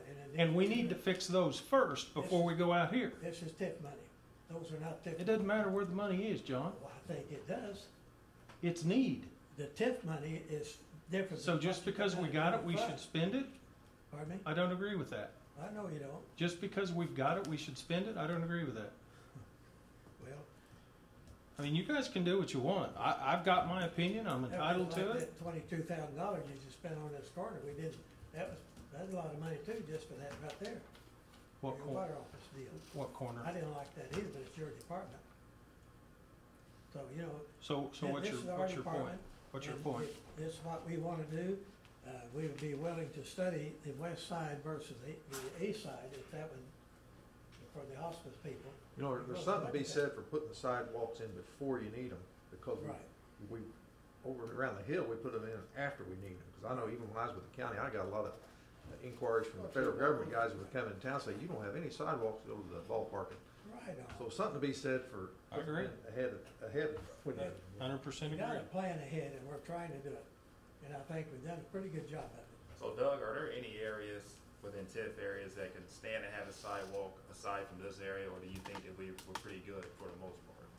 We've studied the TIF map pretty hard. And that's why we've done all of West Main. We've done the Hill. Right. We've done down here on College Street. You know, we ran a big project with Marion Concrete, and that was all TIF funded project. You know, sidewalks all down on Madison Street, down off the square. The old city hall. Yeah, the old city hall. All that work We ran over the map pretty hard, and it's. I know it's easy to say that money needs to be spent, but it's hard to find quite a few sidewalks in the TIF district that already haven't been updated or that are better than a lot of them that we're repairing at this time, you know, that we're using just budget money for. I mean, we got a sidewalk program going year long, you know, but we've hit the TIF map pretty hard as far as there's still a few right down here on College. We waited till the paving was done. There's still a couple over here by SI Elder's Law Office that we're going to do. But they're short. But they're short.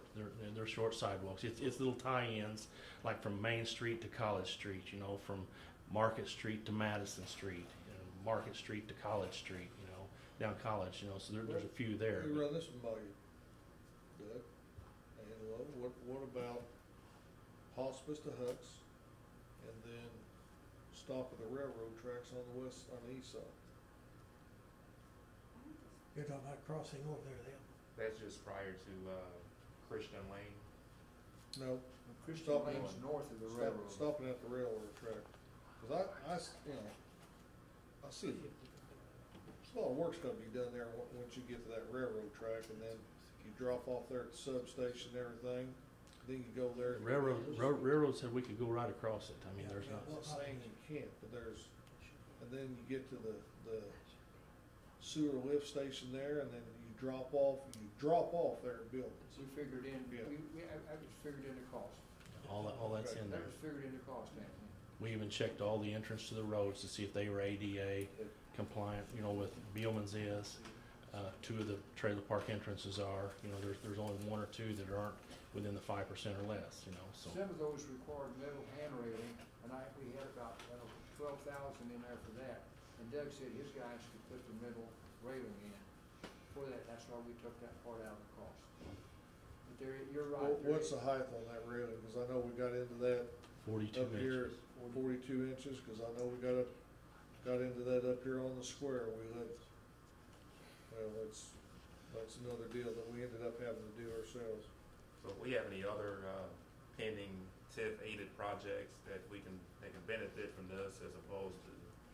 Well, the money goes forward. I mean, it's not we have to spend a certain amount this year. What we don't use is for a long-term capital project. It could be a sewer project. It could be road projects for next year. It could be a sidewalk to tie into Halfway Road, the new Halfway Road. Right, because we got to build a bicycle path on Halfway Road, which has been another. Because I think, like you mentioned, sewer. I mean, we got probably about $10 million worth of repairs if we want to repair all the sewer. So, the TIF money we're talking about is for long-term capital projects. Right. We budgeted a lot of things. That's a conservative figure. Yeah, we budgeted a lot of things last year, but we don't always spend exactly what we budget. You know, I see this section as tying into the Halfway Road extension down to Westminster with additional width. What are we figuring here? 5 feet wide? Go another foot or two, maybe take it out to 8 feet. And to get to bicycle path, you have to have 8 feet minimum. Okay. Recommended 10. And to me, that makes more sense, but you know, everybody's got their opinions, and that's fine. That's why we're up here. Yeah. This vote just to proceed to take bids. I mean, we're not doing any more action besides that, right? That's advertise to take bids to see what when comes you up take with. bids, you're offering contracts, right? Yeah. If you take a bid, you're offering a contract. You don't have to No, accept you're not. it. You don't have to award it. But why would you waste a construction time? If you're going to take bids and it's in the if it's within the estimate, we shouldn't be taking bids if we don't have an intention to award. That's right. That's not fair to the contract. Maybe the council needs to think about it. Right. Yeah, it sounds like we need to do a little more due diligence. I mean, But if we're just going to advertise for bids to see what happens, and we don't have an intent to go on through with it. What do you think? And this, you know, what do you think an estimated cost from Hospice to Hucks would be? You're 1,300 feet, 6,500, 40 to 50,000, probably. It's on the east side or the west side? West. You're talking about the west side, aren't you? Yes. Now, you've got a hill over there that you're gonna have to cut into. They got that mound of dirt there by the hospice there in front. So if you put your 5-foot walk and you put your 1.5-foot gap in there, and move it, you're gonna be, we got some dirt to move through the hospice. They'd have to give us some easements. Are you saying that in addition to or crossover? No, it wouldn't be in addition to. Okay, in addition to. Not in addition to. It would be in lieu of. Let's say, you have it cross there at the intersection to get over to hospice. No, On Main Street. you'd still have it at Main and Halfway Road. But if you want, you'd need to go back, if you're gonna do that, you need to tie it back into Comfort Drive along West Main Street. That way then you've got it tied together. You've got it dead ended if you just stop there at Huck's. It needs to be turned and go back so you tie in. That's what I said. Comfort Drive. Let's think about doing a project from Hospice to Huck's, and then from, Huck's to Comfort Drive. yeah, on the east side of the road, or I don't care if you go to the assisted living. Well, you need to go up to the, you've got that sidewalk at Comfort Drive that dead ends there, and it goes all the way past 57 through the VA hospital and all the way downtown. And it dead ends there at Comfort. If you're gonna put that piece on from Hospice to Huck's, you need to tie that in Comfort Drive, so you've got a walk that goes, that ties together instead of having two dead ends. Okay. Okay? Yeah. Well, I'm like Jim, boys. We've laid a lot of sidewalks. Our city looks really good. And if you wait till like you build a ball diamond, they're gonna come. If you build a sidewalk, it really enhances your city. We have the money, it's been earmarked for it. There's a danger there. And, I would say we need it now. If they want the east side, the west side, that can be done either way you wanna do that. But so far, that's been my responsibility as a committeeman, councilman, to do what I think is best for our department, and that is what I think we need to do. Now, if you guys wanna do something different, have at it. But, I think this is an added safety measure, it's a safety beautification. I think it's a well-done project. We got a lot of walkers up here on this trailer court, up into where the truck stop is. A lot of walkers there. There's not a lot of walkers down here, but if we're gonna do it, like Jim said, it would make the city look really a lot better. But that's, as a street commissioner, that's what I wanna do, that's what Glenn Clarity has drawn up, that's what Doug Phelps wants to do. And if you fellas wanna, make a change on that, have at it, but it'd be my motion that we either approve it or we, have them study the east side. West side. The west side. But that west side would be a little bit of a, Could we table this tonight and have them come to our next meeting with some figures for the west side too? And that project? could you get that done by the next meeting, Doug, Glenn? Done by tomorrow. Well, let's have a special meeting this afternoon. I knew he was gonna say that. We gotta wait 48 hours, yeah. Yeah, would you agree to that? Yeah, I agree to that. I'm not set on the east side, west side. In fact, we discussed it, among Glenn and Doug, we debated west side, east side. And we're not dead set on this one side. But, I am dead set on saying we need to walk up through there, nothing else to say, here we are, guys. You're talking about this development on there. They're gonna develop a lot quicker with something that looks like that than a bare piece of ground. Okay. You know that. All right, we'll table it till the next, meeting, or until you call a meeting to decide. Well, let me ask you this. If we're coming up the east side to Comfort Drive, and then we're crossing over to the west side, and we're gonna then run a sidewalk down from Comfort Drive, we're going on the north side of Main Street to Halfway. Then we're turning and going north on the east side of Halfway up to the pilot truck stop. And you're gonna have to cross that road somewhere to get over on that east side, the west side. Well, you just you would cross the road from where you come on West Main, So you you just have keep to going cross west somewhere to get to to the Hucks, circle back around through there and head up the west side. Yeah, could hospice not have a crosswalk right there and just access the east side? Could they not come crosswalk across hospital, Glenn? two. We could, yeah. Two.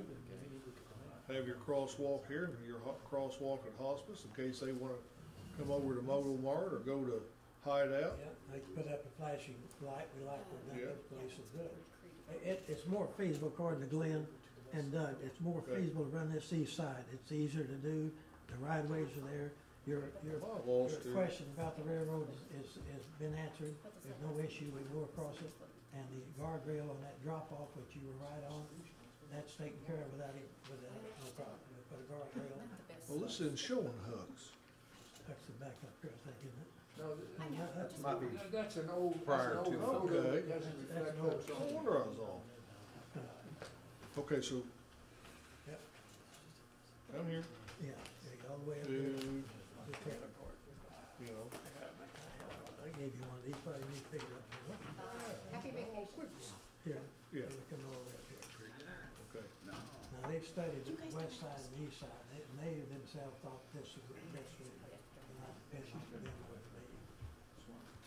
But as far as hospice goes, I Yeah. couldn't cross it, Okay, all right, and it satisfied them, and that's a good point, they need it. yep. All right, we'll table. Pending a cost estimate on the Yeah. west side. Good Yes, to see you again. yes. Thanks, Joe. Sheila, be safe going home. Thank you. Commissioner Webb. Can I say one quick thing real quick? I was waiting there to say it, but we're gonna finish our paving project tomorrow. Our contract will be up tomorrow. We've had quite a bit of complaints, but when you stop and look at it, we've done over 15 miles of road. That's twice what we've done in any prior year of Marion. And you have to mill roads to make them good, but everybody's pleased now when they've got a smooth road. When take in fact, we got 15 miles paved. We've made a big gain in Marion by running the roads. I credit Glenn for helping me a lot. We spent a lot of hours on it, trying to finagle them around and make the funding work. So And I appreciate your patience. I think the I'm final just, product looks really good. yeah, I just wanted to thank you for approving the contract, and it's made a big difference in the game. How many, well, of course, I think we did last year. How many years do we have this amount of rainfall in August and September? We had 8 rain. Did they ever get a full weekend? No, we've had 8 rain out days, but Yeah. anytime you get one day, it sets you back. And we wasn't able to pay within 24 hours of rain because we're using a polymer mix. You know, that's a state recommendation, so IDOT. So I just want to tell you thank you for approving the contract, and we'll be finished, weather permitting, tomorrow.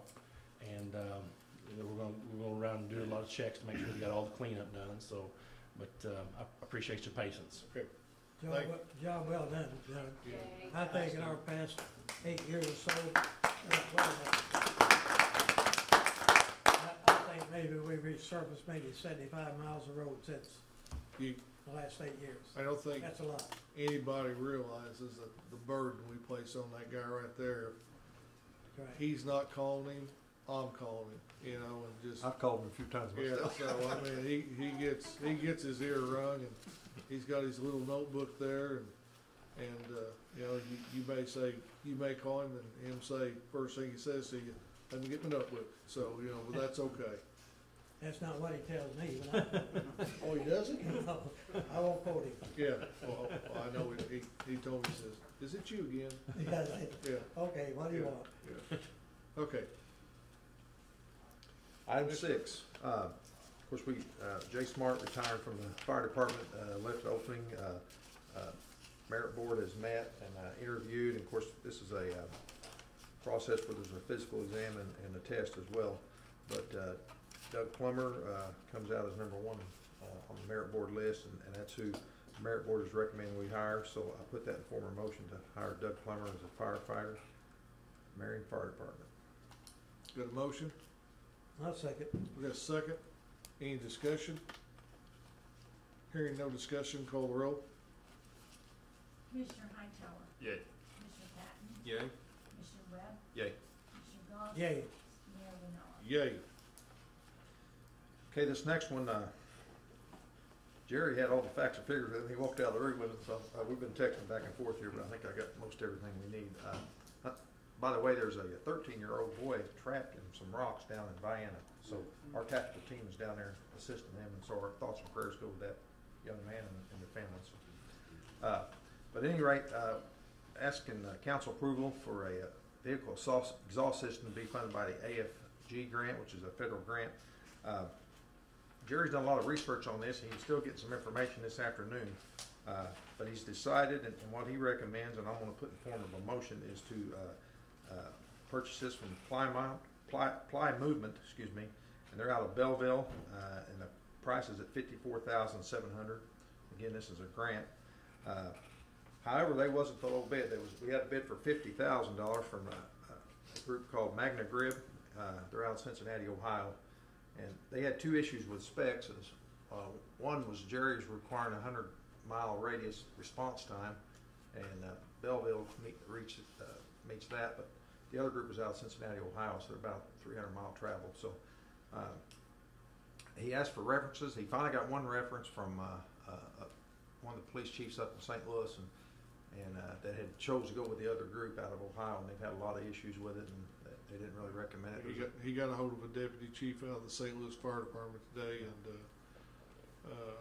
they didn't sing high praises. And then the other reference that they had, Jerry calls that department and he says, "We don't have them. We got these other people."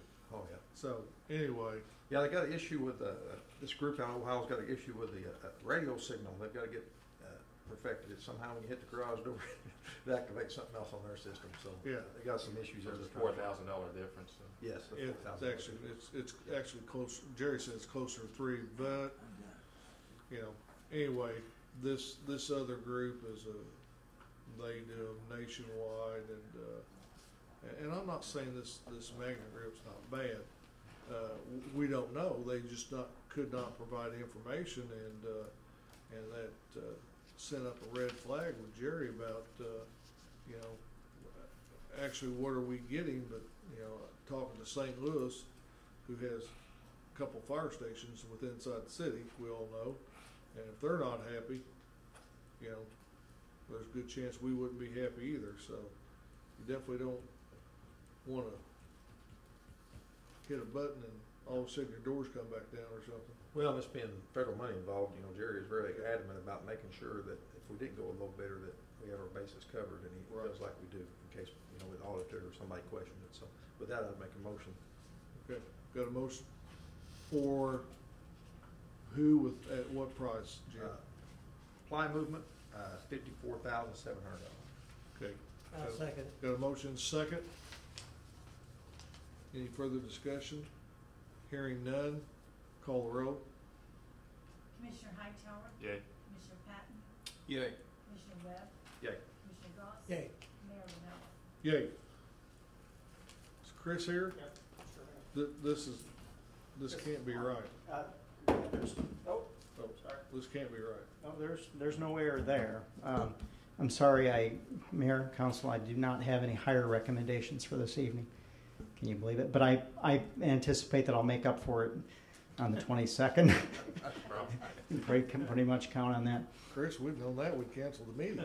Yeah.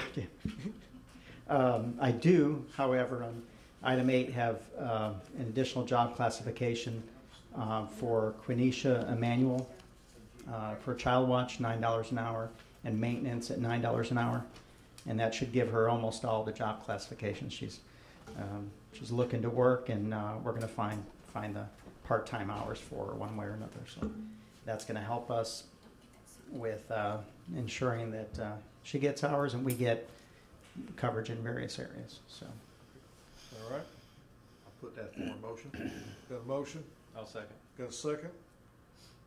Hearing no further discussion, call the roll. Commissioner Hightower? Yay. Commissioner Patton? Yay. Commissioner Webb? Yay. Commissioner Goss? Yay. Mayor? Yay. Okay. I have a. Oh, go ahead, Are you please. done? No, I've got a few items, but if you'll. No. You're welcome No. Okay. You do have. Okay. Just reports on flag football and tackle football. Some great seasons, some milestones with our new league. Flag football for 2nd through 4th graders finished up on the 29th of September. Tackle football, we had our final game this past Saturday for 6th, 7th, and 8th grade. That was a home game at the high school. We had 6th and 8th losses, with the 7th win. As we conclude the season, I wanted to take the opportunity to thank several parties and individuals for making the season possible and allowing us to have a good, successful season. I want to thank the leads on tackle and flag, Alec Jimenez and Ray Cagle, as the assistant and the sports and rec coordinator. Also, James Perdaman and Ashley Gott for their coaching over the years and for allowing to being there to communicate and have some preseason preparation.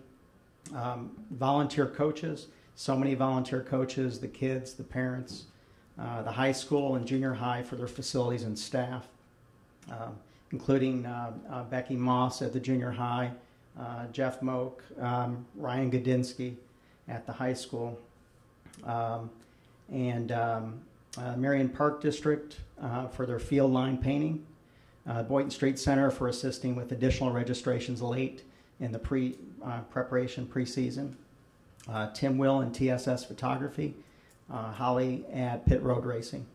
A huge thanks in particular to coaches Kerry Martin and Coach Jason Dunning for supporting the youth football programs, including flag and tackle, through that continuum.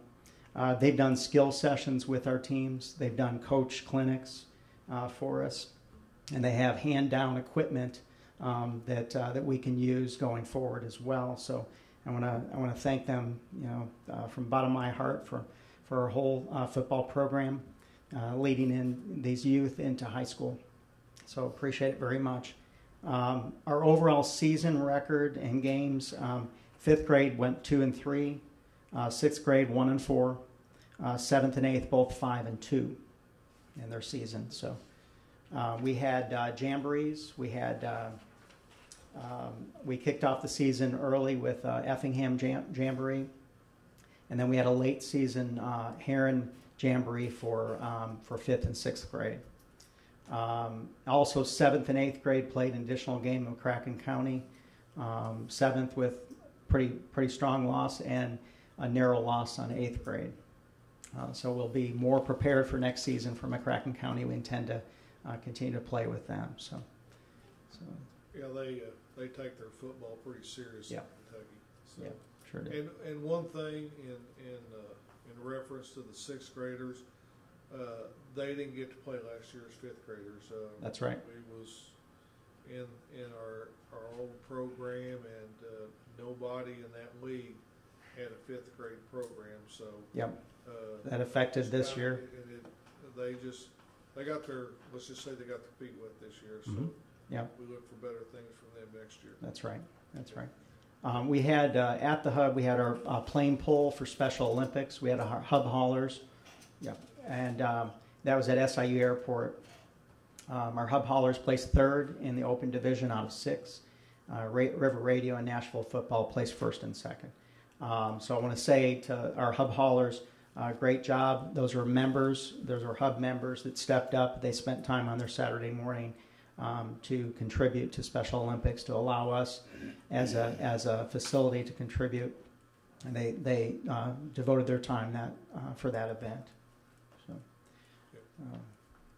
and would you like to, on Veterans Day? No, I got my own. Okay. We have on Veterans Day for the 11th and 12th, we've got free access to the hub for veterans and their immediate families. So the entire operational time on the 11th and 12th. We will have a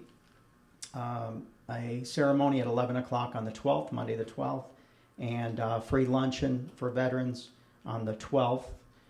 That is RSPV required by Monday the 5th to our marketing department, to Hillary. So that's required in order for us to ensure that we've got enough of the luncheon.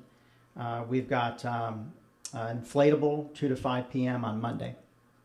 So for some kids that want to come out and families want to come out of the veterans. So we want to thank our veterans in our community. Okay, the luncheon's just for veterans, not and their families? That's correct. Okay. But we're probably not going to turn anybody down if they do. That's right. We want to have, anyone affiliated, anyone who's coming with them, but we do ask that they RSVP. Okay, So we can have enough to serve everybody. Mhm. good, thank you. Mhm. Yep, I believe that is it. Yeah, Okay, thanks, Chris. thank you. Okay, moving on to number 9, Marion Cultural and Civic Center Board Chairman Yolanda Peterson. I have a letter from her to the City Council. It's my pleasure to once again recommend reappointment for the following: Art Pratt, Yolanda Peterson, and Mary Ann Stotler to the Marion Cultural and Civic Center Board for 3-year terms dating November 1st, 2018 through October 31st, 2021. Each have faithfully and fully discharged their duties as officers or chairs of their respective committees for various lengths of years of service.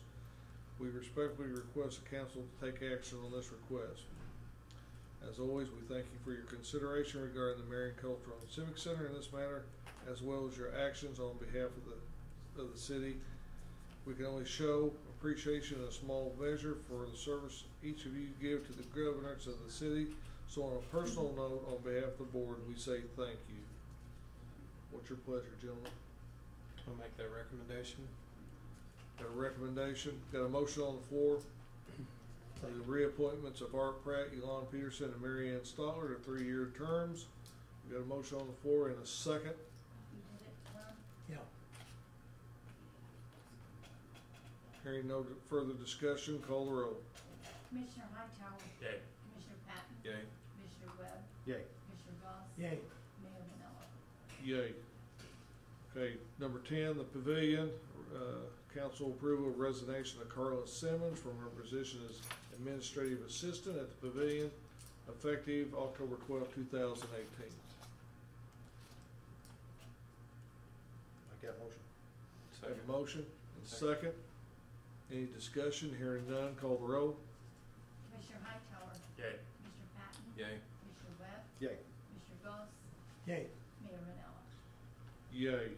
Number 11 is our annual renewal of Lifeline EMRS Corporation. You know, they're our EMS provider here in the city. If you read through this, they have 4 ambulances available to the city for emergency 911 calls. For what we are paying them, this is a great deal, and it's my recommendation that we continue doing so. Make that motion. We have a motion. We have a motion from Commissioner Hightower and a second from Commissioner Goss. Hearing no further discussion, call the roll. Commissioner Hightower. Yay. Commissioner Patton. Yay.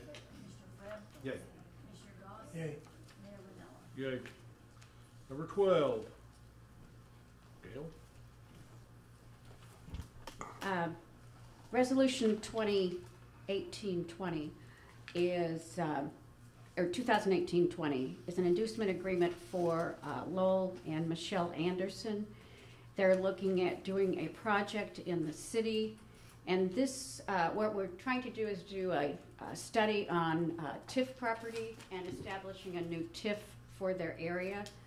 At the current time, I'd rather not say what they're anticipating buying because of the project's not done yet. But the let me say one thing, and that's their wish too, because yes. Lowell called me and asked that we keep this very confidential. This would say if we can establish the TIF and if things work out, the city would recognize that this property would be in a future TIF district. Our the mayor and I discussed this with our TIF consultants last week, and they were 100% in agreement that this should work. And the area would incorporate the property that they're looking at, and then also incorporate the same property that the same area that RCSC Properties, which also does not want to discuss their location yet, would do. But it would be an inducement agreement saying that the city recognizes if TIF is established with in this area, we still have to have a study done, but our consultants feel it's very viable, and it will bring more jobs and more community and economic development to the city. So number 12 would be for a resolution just approving that if things work right, their project would be included in a future TIF. Make that motion. Motion is second. Any discussion? Hearing none, call the roll. Commissioner Hightower? Yay. Commissioner Patton? Yay. Commissioner Webb? Yay. Commissioner Goss? Yay. Mayor Rinella? Yay. And item 13 is another inducement agreement for RCSC Properties. They would also be establishing and building a business, which they would rather not announce yet. And I know your agreements say, but if the commissioners would please keep this quiet for at least another 2 weeks before, because if properties or items are disclosed, these deals will fall through. We'll announce it to the news greatly as soon as we get permission. I'll make the motion that we approve that inducement resolution 2018-21. Second. Got a motion second. Any discussion? Hearing none, call the roll. Commissioner Hightower? Yay. Commissioner Patton? Yay. Commissioner Webb? Yay. Commissioner Goss? Yay.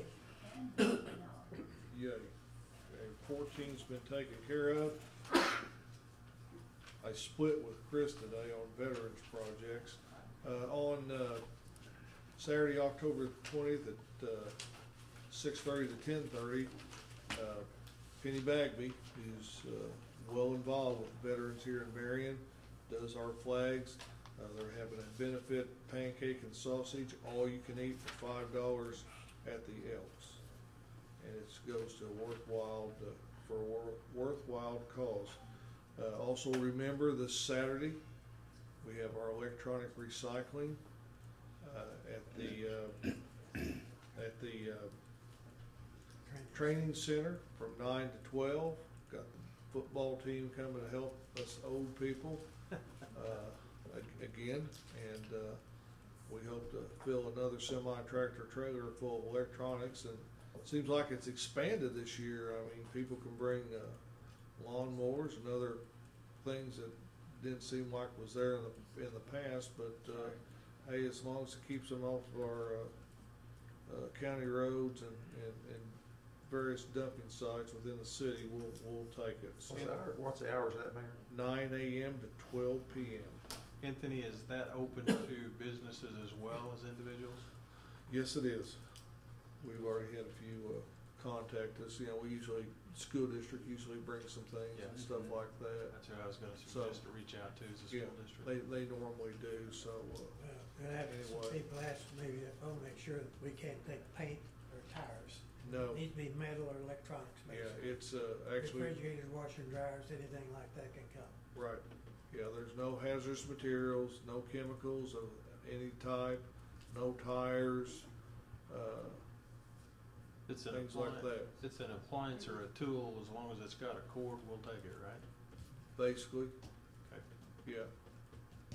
So it's, I guess even if it wouldn't have a cord. yeah. If I remember right, last year I think we took in 18 or 19,000 pounds of electronics. So that's a pretty big deal. And then one other thing I want to announce to the council is 10 years ago, an individual that is among us was born today. And that would be the only guy that I shouldn't say the only guy. I was going to say the only guy I know that's older than, or younger than Bob Butler, but, well, that may be right. Yeah, I knew Noah pretty well.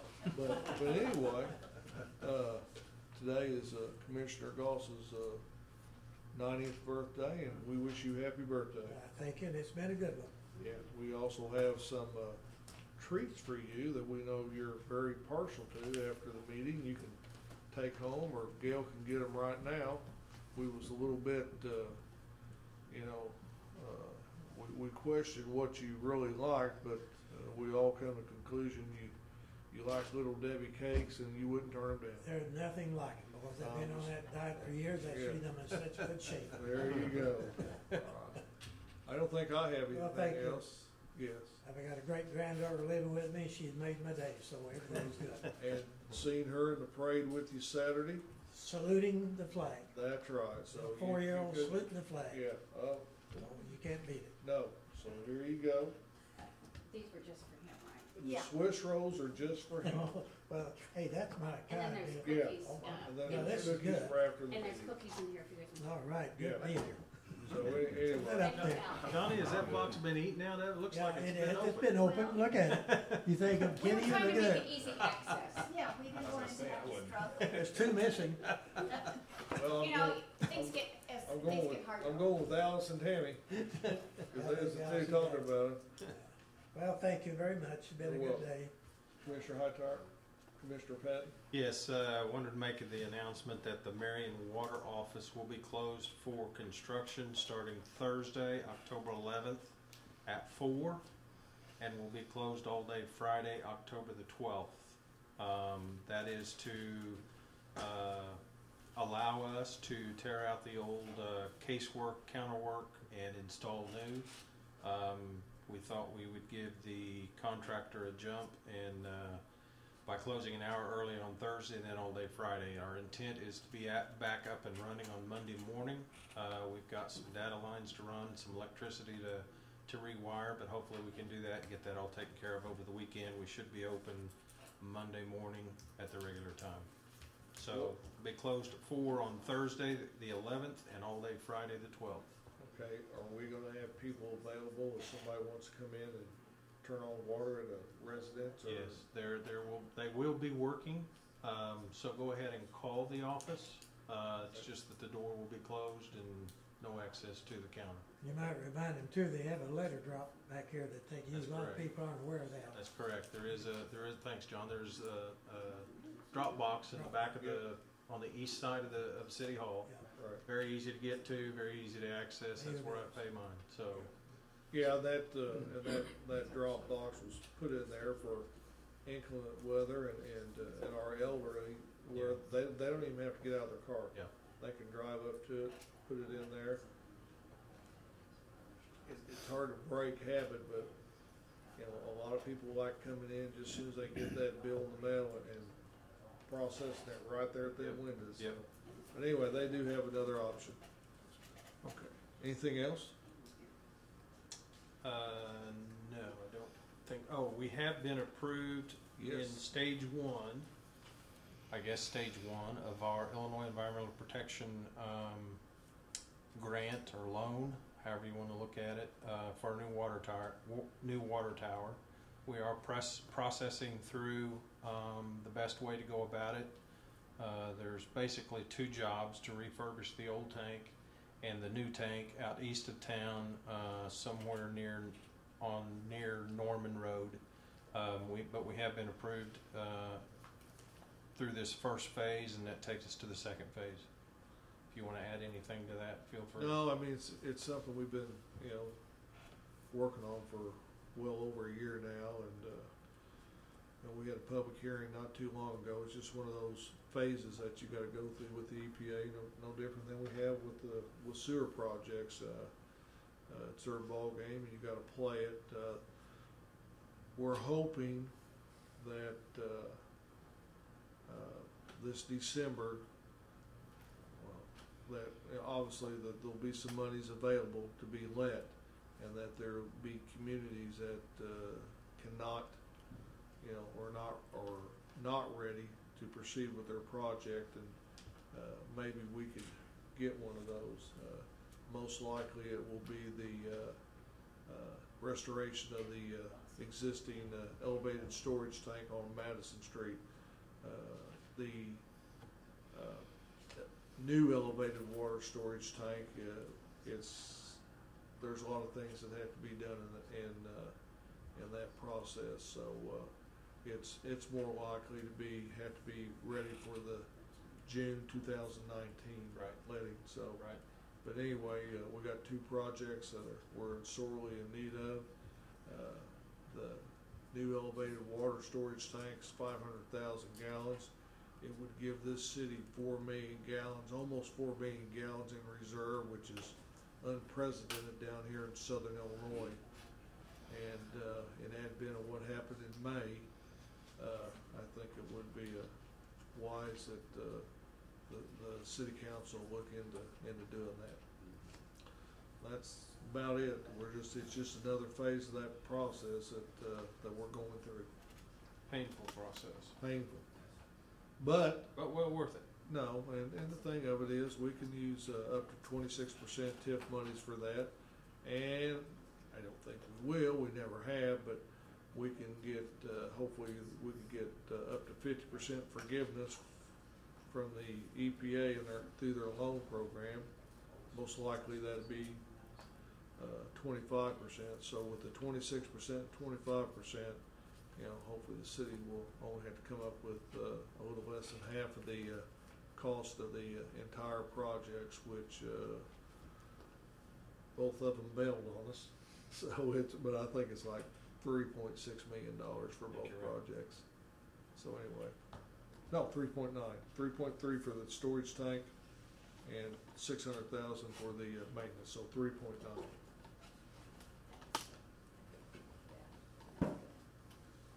Well, we have an early chip eater among us. Yeah, Cookie eater. that's right.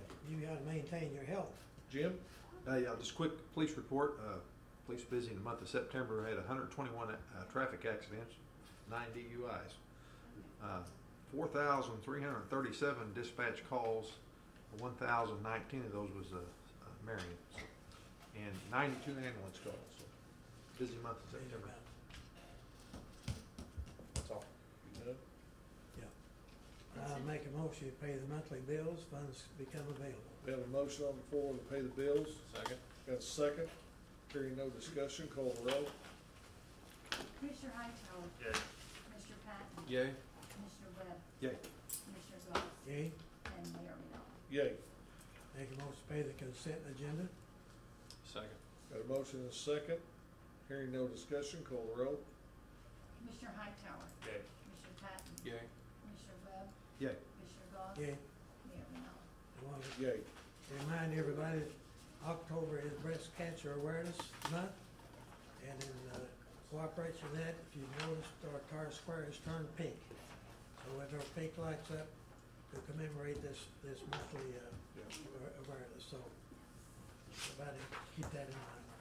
That's it. Thank you. I make a motion, we adjourn. Motion to adjourn. I'll second. Got a second? There would be no discussion on this one. Call the roll. Commissioner Hightower. Yay. Commissioner Patton. Yay. Commissioner Webb. Yay. Commissioner Goss. Yay. Mayor Rinella. It's cookie time if you want it, guys. I'm taking the days that you can have the cookies. Thank you.